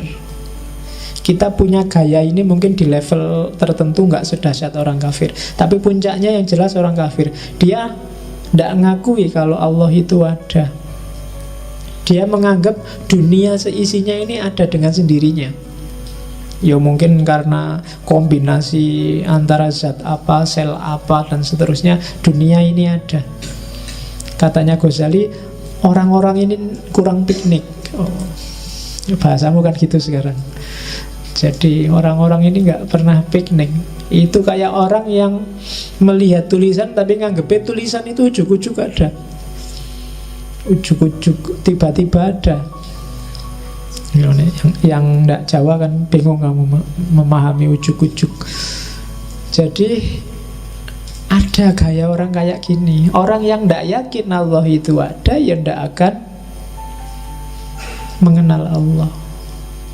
Kita kadang-kadang gitu kan, keyakinan kita, Allah kan sering bilang ana inda dzonni abdi. Kalau kamu anggap Allah itu ya itulah keberadaan Allah. Kayak kamu berdoa kan, kamu kan doa dikabulkan katanya Allah kan ya sesuai keyakinanmu. Misalnya saya itu bodoh Pak, sejak dulu IP tidak pernah lebih dari 2. Ya berdoa aja supaya IP-mu 4. Tidak mungkin Pak. Ya itu hasilnya itu, keyakinanmu tidak mungkin, ya tidak mungkin memang. Jadi Allah inda dzonni abdi. Pak, wajah saya kayak gini, apa ya bisa dapat yang cakep besok? Tidak mungkin Pak. Ya meskipun kamu berdoa sementara kamu merasa tidak mungkin, ya sejumlah itulah Allah masuk dalam doamu. Saya anaknya orang miskin ya Pak, apa bisa kaya ya? Nah kamu berdoa kaya tiap hari, ya siapa tahu. Tapi kamu nggak mungkin, ya sudah enggak. Allah intervensi sejauh keyakinanmu. Jadi kamu tidak akan kenal Allah kalau kamu memang nggak ingin kenal. Mungkin kamu merasa lebih penting kenal Rhoma Irama, Ahmad Dhani, Ahok, atau SBY, atau Jokowi. Buktinya kalau ketemu salaman, kamu masukkan Facebook, kamu masukkan WA, habis salaman sama tokoh A, jejer sama tokoh B, kan gitu kamu tiap hari. Tapi kan kamu nggak terlalu wow kalau sedang, wah ini aku baru kenalan sama Allah, nggak ada. Bahkan mungkin nggak pernah ada yang bikin status begitu. Ya, kalau ada mungkin kamu langsung dibully bareng-bareng sama teman-temanmu. Dianggap Islam anyaran. Wah, Islam anyaran sih, kayak ngerti kalau ada Allah. Padahal yang bilang gitu mungkin dia juga belum kenal sama Allah. Beda loh, ngerti sama kenal. Kamu bisa merasakan bedanya. Orang yang kenal sama Allah, nanti di atas itu ada orang yang dekat. Makanya orang Islam disuruh muqarabah. Ada orang yang dekat, ada orang yang hanya tahu. Hanya tahu itu dari jauh. Mungkin kamu lihat TV, mungkin kenalmu sama Allah hari ini masih baru hanya tahu. Kalau kamu hanya tahu, Allah juga hanya tahu kamu ada. Kan Allah tergantung caramu mendekati Dia. Ada yang sudah kenal. Sudah kenal itu ya mungkin pernah salaman, pernah akrab, tapi terus ditinggal lagi. Ada yang dekat, ada yang akrab, ada yang sampai kawin. Nah, levelmu sama Allah ya silahkan kamu cermati, ada di level apa. Kalau dekat itu kan enak. Makanya kan kemarin ada status di Facebook itu, sholat nggak pernah, puasa nggak pernah, zakat nggak pernah, kok cita-citanya masuk surga. Emangnya punya kenalan orang dalam? Nah, orang dalam yang paling posisinya paling penting itu Allah. Dan Allah sejak lama sudah membuka diri, kenalilah aku. Ya kan, dekatlah padaku. Allah sudah teriak-teriak sejak dulu begitu. Ini kamu cuekin aja. Kamu baru nangis-nangis mendekat kalau pas butuh. Itu pun setengah gak yakin. Setengah gak yakin kan, ya Allah pacarku dikawin orang, apa ya bisa. Karena orang ngeluh gitu. Tapi kamu sebenarnya sedang gak yakin, apa ya bisa dia kembali lagi padaku, wong wis dikawin wong. Kalau Allah mau apa susahnya? Kan ku tunggu jandamu. Loh, ning dengone aja ngono lho ya. Oke. Terus sejumlah orang, ada juga orang yang tidak percaya akhirat. Ini juga orang yang susah untuk dia kenal, apalagi cinta sama Allah. Biasanya orang-orang materialistik. Katanya Ghazali, orang-orang ini menganggap diri mereka tidak lebih baik dari hewan atau sayuran. Mereka menganggap diri mereka musnah begitu saja. Kalau mati ya wis entek ceritane. Ada orang yang begitu. Dan yang kayak gini ya tidak mungkin kenal Allah. Seandainya kenal ya tidak ke Allah yang sejati, tapi Allah sesuai kepentingannya. Yang ketiga, ada Allah yang dia kenal, cuma dia sakarepe dhewe. Itu orang yang bilang Allah itu tidak butuh kita, tidak butuh sholat kita, tidak butuh puasa kita. Apa sih gunanya puasa kita yang kayak gitu ke Allah, sholat kita yang kayak gitu ke Allah? Sudahlah, biar aja, tidak usah. Yo percaya Allah tapi nggak pakai ibadah-ibadahan lah. Allah emang butuh itu. Yang kayak gini juga tidak akan kenal, tidak akan sampai pada Allah. Jadi ibadah itu, sholat, puasa, zakat, itu katanya Ghazali kayak dokter. Allah nyuruh kita sholat, zakat, puasa, kayak dokter ngasih kita resep. Ya bisa sih kita cuek aja, resep ya resep. Emangnya kalau nggak tak tebus, nggak tak beli, mau apa dokternya? Ya dokternya katanya Ghazali ya memang nggak ngapa-ngapain, cuma yang rugi kamu nggak jadi sembuh. Sakitmu permanen, cepet mati. Loh iya kan, kalau kamu nggak manut sama dokter kan itu. Dokter sudah teriak-teriak bilang, ojo ngerokok. Contohnya rokok emang gratis. Itu hati-hati jantungmu misalnya. Alah, sejak dulu ngerokok juga ndak apa-apa. Terserah dokter mau ngomong apa. Ya dokternya nggak kena efek apa-apa. Ya yang batuk juga kamu, bukan dokternya. Yang merokok membunuhmu itu kan, di covernya rokok itu ya dirimu, bukan yang lain. Nah itu analoginya Ghazali. Oke, makanya kalau merokok yang ikhlas. Ya, jadi maksudnya ikhlas, ya Allah apapun dampaknya aku ikhlas, biar nggak jadi pikiran. Oke, terus ada kelompok keempat. Ini biasanya kadang-kadang dipakai pada kelompok liberal yang agak ekstrim. Jadi dia bilang biasanya alasannya HAM atau kemanusiaan. Ya kan? Misalnya itu kan, masa syariat nyuruh kita menahan amarah, nahan syahwat, nahan munafik. Loh, syahwat itu kan alami, amarah itu kan natural. Boleh dong orang marah. Seks itu kan dorongan alamiah. Kalau aku suka, dia suka, tidak ganggu orang lain, ngapain yang lain cerewet? Itu kan mikirnya alamiah kok. Nah, cara mikir kayak gini, katanya Ghazali, dia sebenarnya sama, kurang piknik. Jadi mikirnya setengah-setengah. Iya bener, itu dorongan alamiah. Agama juga nggak nyuruh mengeliminasi dorongan itu, cuma diatur. Agama cuma ngatur, akalmu juga ngatur. Biar apa? Hidupmu semakin berkualitas, hidup ini nggak kacau. Kalau kamu seks bebas, bebas-bebas, rusak hidupmu. Tiap kali ketemu perempuan, ayo, oke, kamu juga oke, aku oke, ayo. Kalau kamu iya, rusak hidupmu. Nanti nggak peduli siapa dia, yang penting gelem. Jadi kacau. Makan juga begitu. Bukan berarti yo alami sih makan, natural aja makan, tapi ya diatur. Nabi nyuruh jangan sampai terlalu kenyang. Kemudian macam-macam. Wala tusrifu, Jangan makan A, jangan makan B. Itu sebenarnya bukan kok jangan apa kamu nggak boleh makan, tapi pahamilah batasnya orang makan, pahami caramu melampiaskan hasrat. Bukan berarti nggak boleh itu, tapi kamu harus sah dulu, kawin dulu, biar jelas aturan mainnya. Ya kayak orang sepak bola itu harus ngerti batas pinggir lapangannya mana. Kalau enggak nanti sampai di luar stadion masih sepak bola. Nah kan tidak ada gunanya. Atau sudah di-bridge sama wasisnya, pertandingan berakhir kamu masih asik di situ, ya tidak ada gunanya.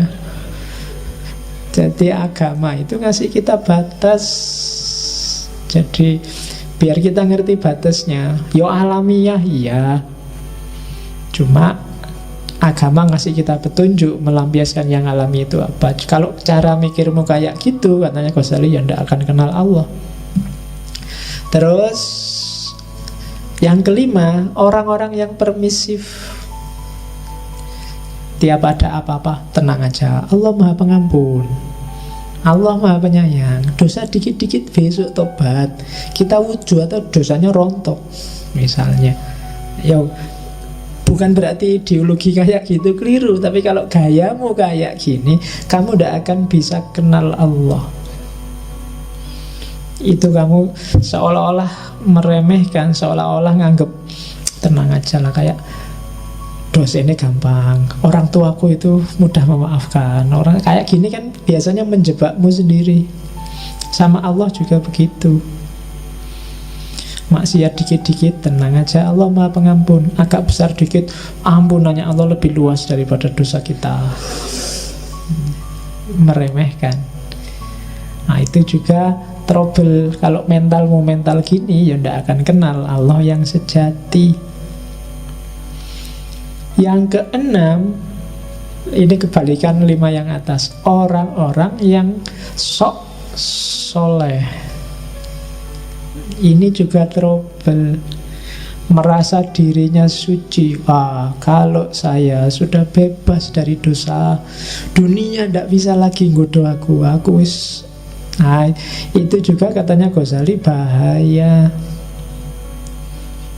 Jadi tak bacakan aja ya.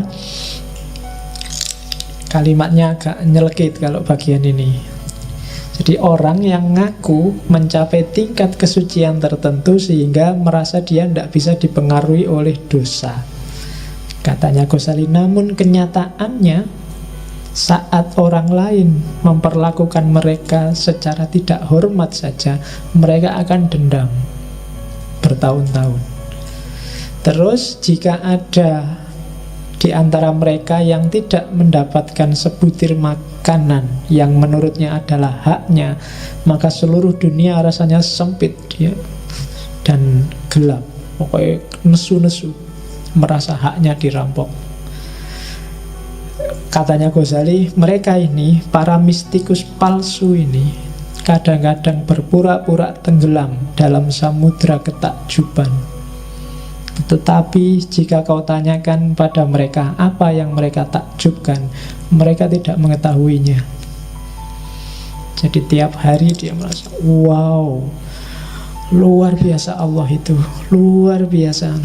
Tapi dia wow-nya yang luar biasa. Kalau ditanyain yang di-wow-kan itu apa sih, tidak tahu. Pokoknya wow aja. Itu juga trouble katanya Ghazali. Ya tidak kenal Allah kalau ya gitu. Kalau bahasa hari ini mungkin lebay. Lebay Allah nggak segitunya kok. Nggak usah kaget kayak baru kenal Allah kemarin. Sudah lama kita kenal Allah, sudah ngerti kita dengan segala kebesarannya. Jadi ketakjuban-ketakjubanmu simpanlah, tidak perlu lebay, karena kuncinya adalah kenalilah Allah. Kalimat yang terakhir itu Ghazali mau bilang, apapun keadaannya, kita adalah hamba dan Allah adalah majikan kita yang maha kuasa.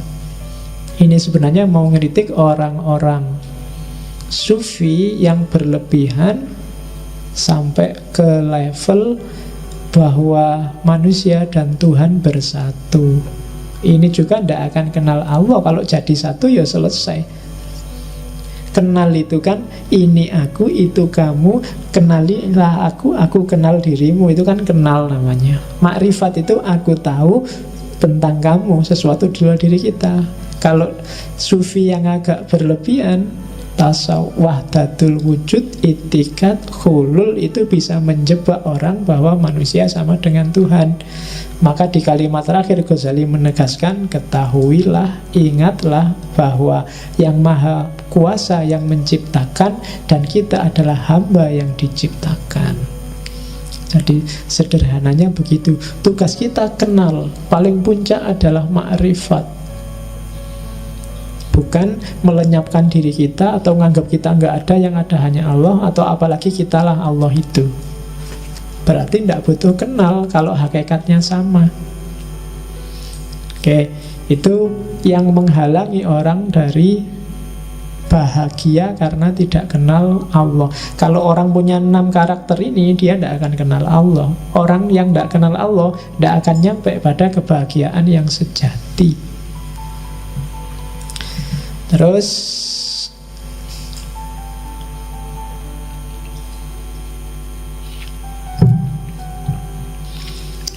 kenal diri, kenal Allah, dan sekarang kenal juga tentang dunia.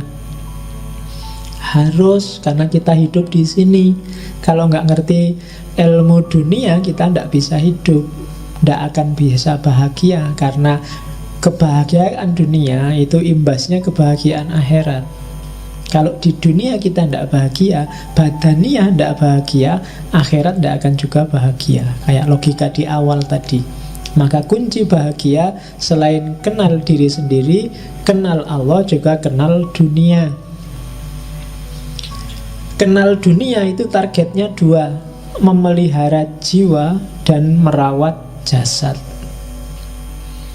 Jadi dunia jadi jalan untuk kita bahagia di akhirat. Jiwa harus beres, jasad harus beres. Jasadmu jangan disiksa. Waktunya makan ya makan, minum ya minum. Nggak punya uang ya utang. Ya kan harus begitu. Jangan mau kelaparan, karena itu amanat dari Allah. Begitu jasadmu sehat, ibadah juga enak, cari ilmu juga enak. Kalau jasadmu nggak sehat, belajar cari ilmu apalagi yang kayak gini mesti nggak nyambung. Kamu tidak memelihara jasadmu, jarang tidur, jarang makan, jarang olahraga, ya nanti yang lain juga tidak maksimal. Jadi pelihara jasadmu. Ya sekali-sekali kamu pijet, spa, ya memanjakan diri kalau ada uangnya. Kalau nggak ada ya pijet-pijetan sak-kancan. Loh, itu memanjakan diri. Yuk kita saling memanjakan. Nah, pijet-pijetan apa. Oke, jadi dunia harus dikuasai. Begitu dunia dikuasai, akhirat akan beres. Karena akhirat lebih mudah. Jadi kunci kebahagiaan kenal dunia. Di kimia usada, mengenal dunia saya nggak akan panjang lebar, kamu sudah ngerti caranya. Bahkan Allah membekali kita untuk kenal dunia itu secara instinktif. Kamu nggak perlu mikir, otomatis mesin yang namanya manusia akan nyari pemenuhan kebutuhan jasadnya. Kamu nggak perlu mikir, kalau kamu makan otomatis nyari makanan sendiri. Kalau kamu haus otomatis nyari air untuk minum. Kalau kamu punya hasrat itu otomatis kamu mikir ke sana. Meskipun oleh agama diatur, ya kawin dulu. Sebelum kawin ya, kalau nggak mampu kamu disuruh puasa kan sama Nabi. Wa man lam yastati' fa alaihi bissaum. Ya, kalau di pondok dulu dipeleset ke fa alaihi bisobun. Oke. Kok kamu ketawa apa ngerti? Iya. Nggak apa-apa ya. Ya, jangan salah. Oke, iyalah hampir semua ketawa. Mungkin kamu sering ya. Hati-hati harga sabun besok naik loh. Oke, terus jadi itu yang kenikmatan dunia. Nah, Ghazali membahas khusus kenikmatan dunia itu tentang musik. Karena mungkin di era itu ada kritik-kritik terhadap sufi yang pakai musik, pakai puisi, pakai nyanyi-nyanyi. Katanya Ghazali, apa musik itu haram atau halal tergantung yang dibangkitkan apa. Musik itu kan yang disentuh jiwa. Nah, yang dibangunkan dari jiwamu itu apa? Tadi kan jiwamu ada setan, ada malaikat, ada kebinatangan. Kalau yang dibangkitkan yang negatif-negatif, hasrat, kebinatangan, maka dia haram. Tapi kalau dia membangkitkan sesuatu yang bikin kamu lebih dekat sama Allah, maka dia halal. Jadi teori musik itu kan selama ini orang debat, boleh nggak musik selawatan pakai musik, kemudian berdoa diiringi puisi biar lebih nyaman. Kalau bagi Ghazali, asal itu bikin kamu semakin dekat sama Allah, maka boleh. Tapi kalau dengan musik itu yang bangkit dalam jiwamu adalah hasrat-hasrat kebinatangan atau kesetanan, maka jangan.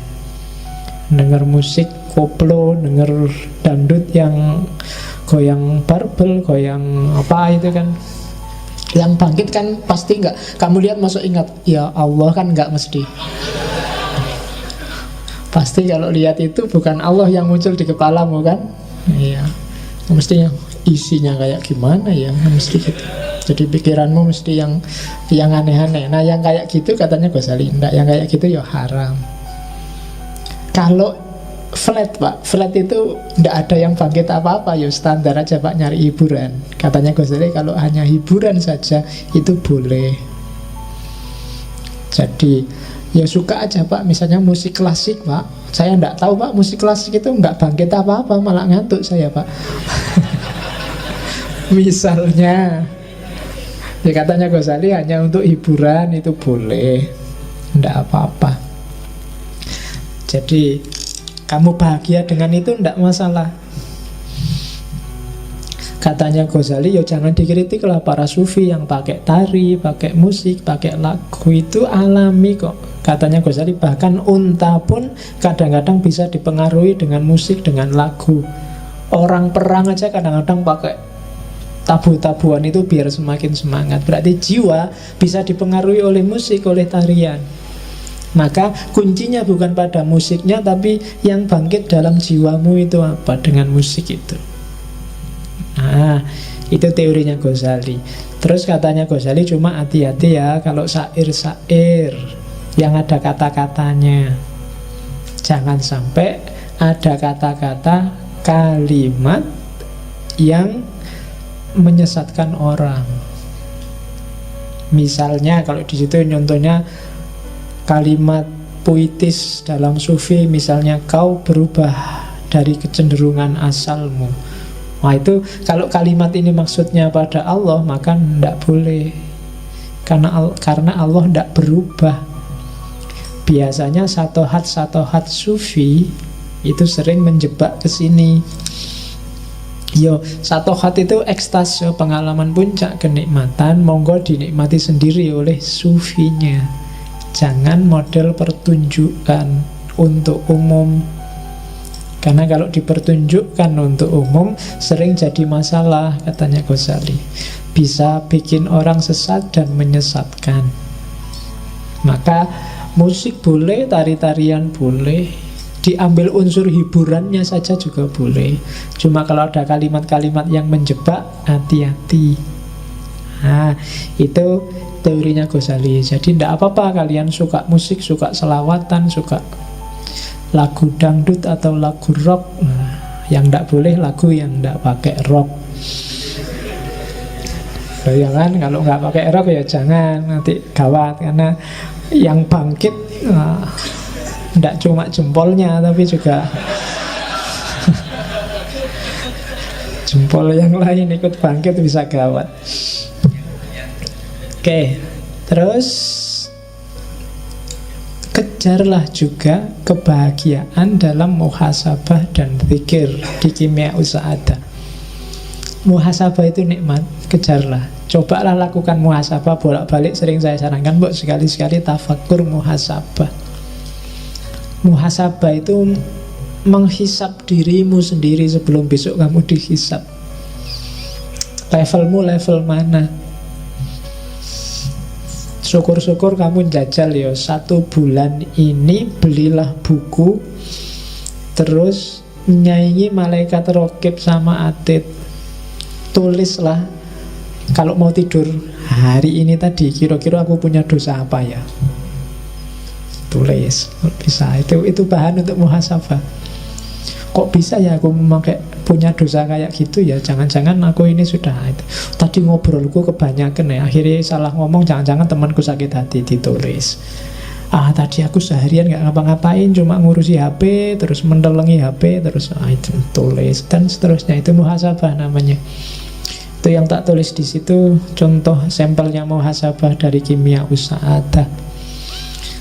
Wahai jiwaku, tujuan hidupmu hanya satu. Meski sedetik, saat yang telah lewat takkan bisa dikembalikan. Karena dalam perbendaharaan Allah, bagian nafasmu sudah ditentukan, tak bisa ditambah atau dikurangi. Saat kehidupanmu telah berakhir, tak ada lagi laku batin yang dapat kau jalani.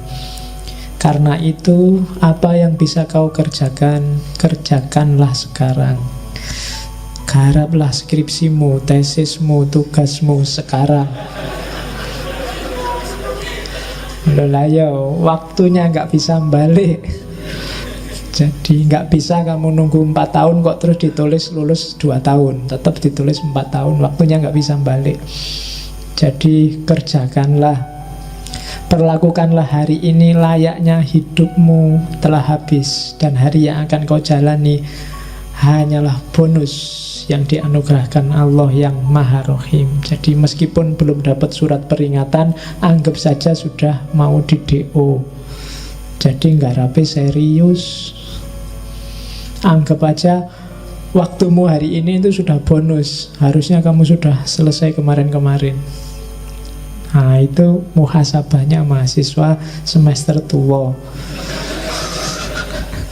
Ya kamu hitung-hitung sendiri lah ya, dihisap sendiri dirinya, kamu sudah bisa. Itu muhasabah. Kalau zikir, katanya Ghazali ada 2 jenis zikir. Yang pertama zikirnya para wali. Zikirnya para wali itu anytime, setiap detik, dimanapun, kapanpun, semua gerak tubuhnya adalah zikir, tidak cuma mulutnya.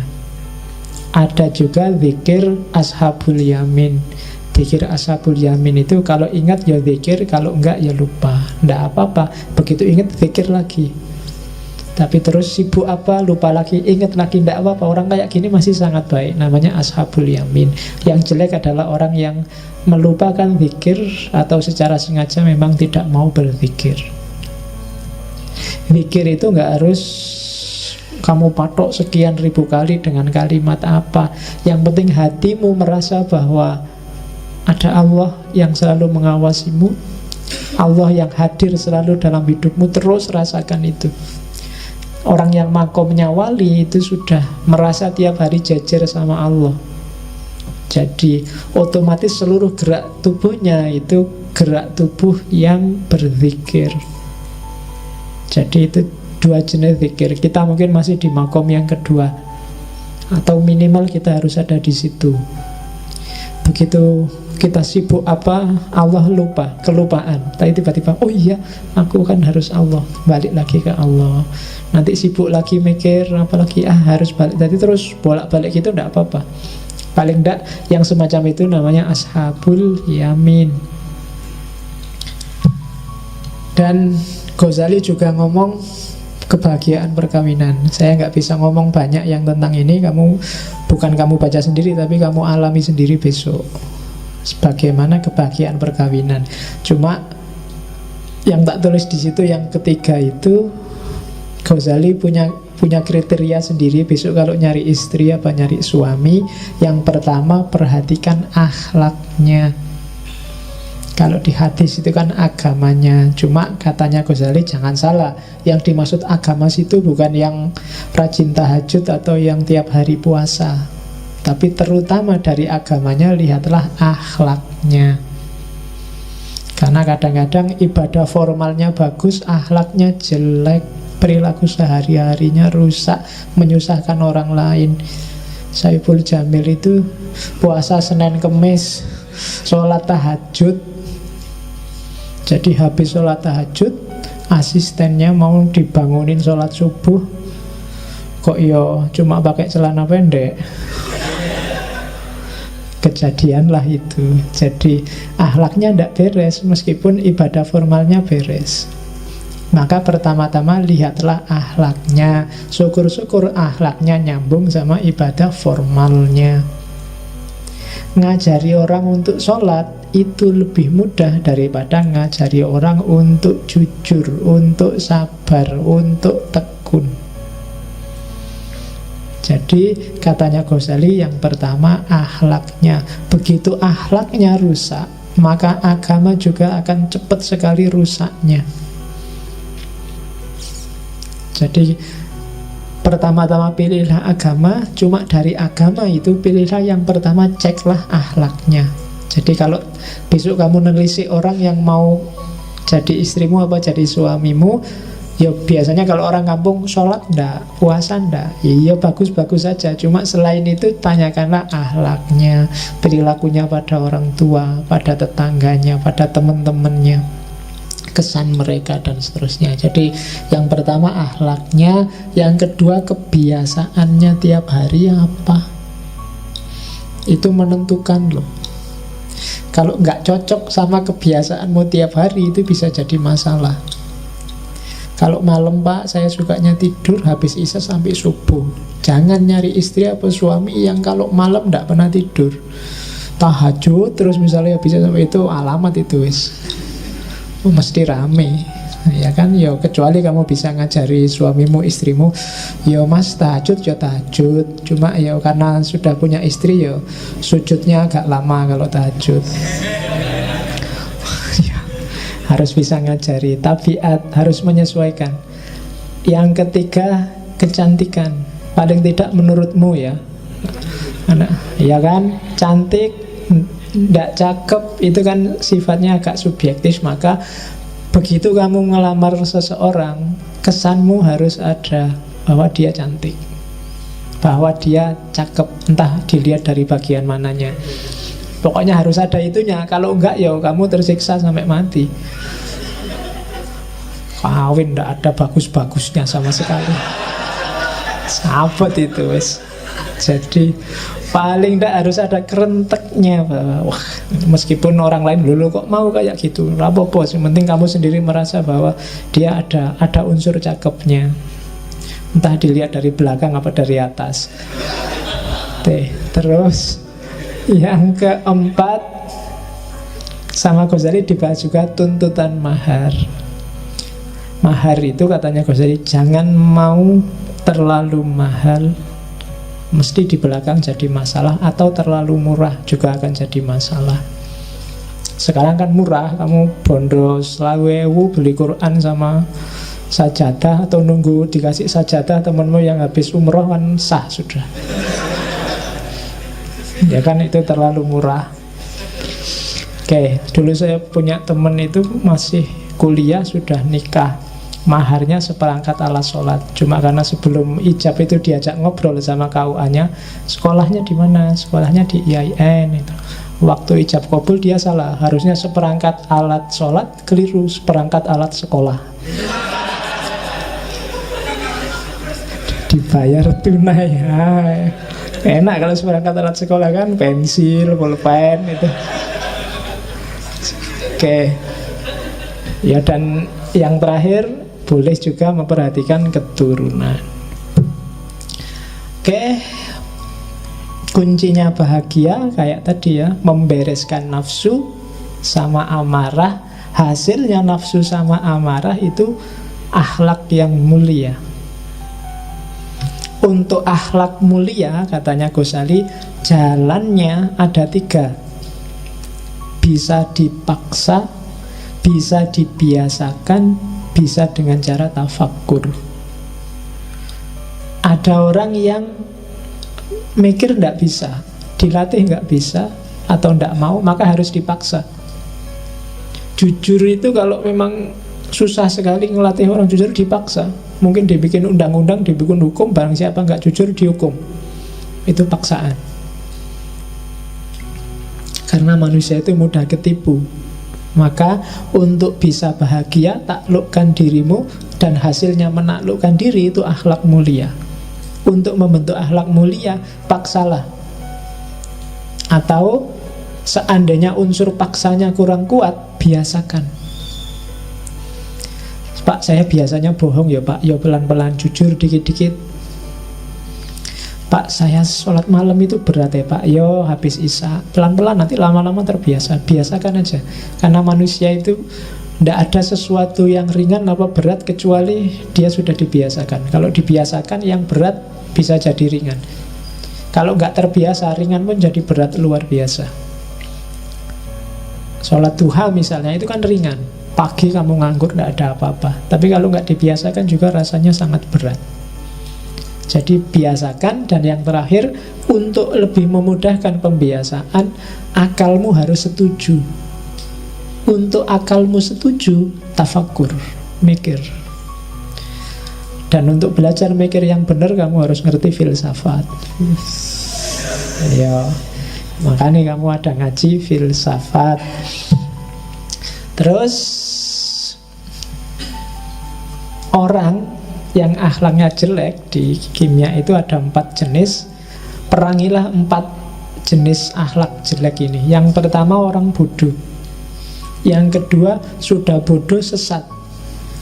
Yang ketiga, sudah bodoh sesat fasik lagi. Yang keempat, sudah bodoh sesat fasik jelek. Iya, numpuk-numpuk itu. Perangilah. Ya, yang lebih nomor 1, orang bodoh itu gampang diatasi. Bodoh tapi sesat, jalannya salah, ya gampang diingatkan dari kesesatannya. Lebih susah nomor 3, sudah bodoh, sesat, fasik. Fasik itu berarti memang dia niat melakukan kejelekan. Nah, itu lebih susah diingatkan. Atau jelas ingin melakukan kejelekan dan dia sendiri memang jelek aslinya. Wah, itu lebih susah lagi. Jadi perangi 4 hal ini. Jadi lawannya akhlakul karimah itu akhlakul madhumah. Akhlak madhumah itu 4 karakternya ini. Dan ini trouble-nya katanya Ghazali. Setelah ini takluk, orang bisa masuk karena akhlakul karimah. Dan akhlakul karimah itu kuncinya adalah menaklukkan diri sendiri. Kuncinya menaklukkan diri sendiri, kenali diri. Ya kayak tadi, kenali Allah, kenali duniamu, maka akhiratmu akan bahagia. Nah, itu kimia us-sa'adah dari Ghazali. Oke, sudah jam 10. Alhamdulillah Ghazali selesai. Insya Allah kapan-kapan kita lanjutkan Ghazali seperti saya bilang tadi dengan kitab-kitabnya yang lain. Minggu depan kebahagiaan, kurang 1 sesi lagi. Kita masuk ke Jawa. Kita ketemu dengan filsafat kebahagiaannya Ki Ageng Suryo Mentaram.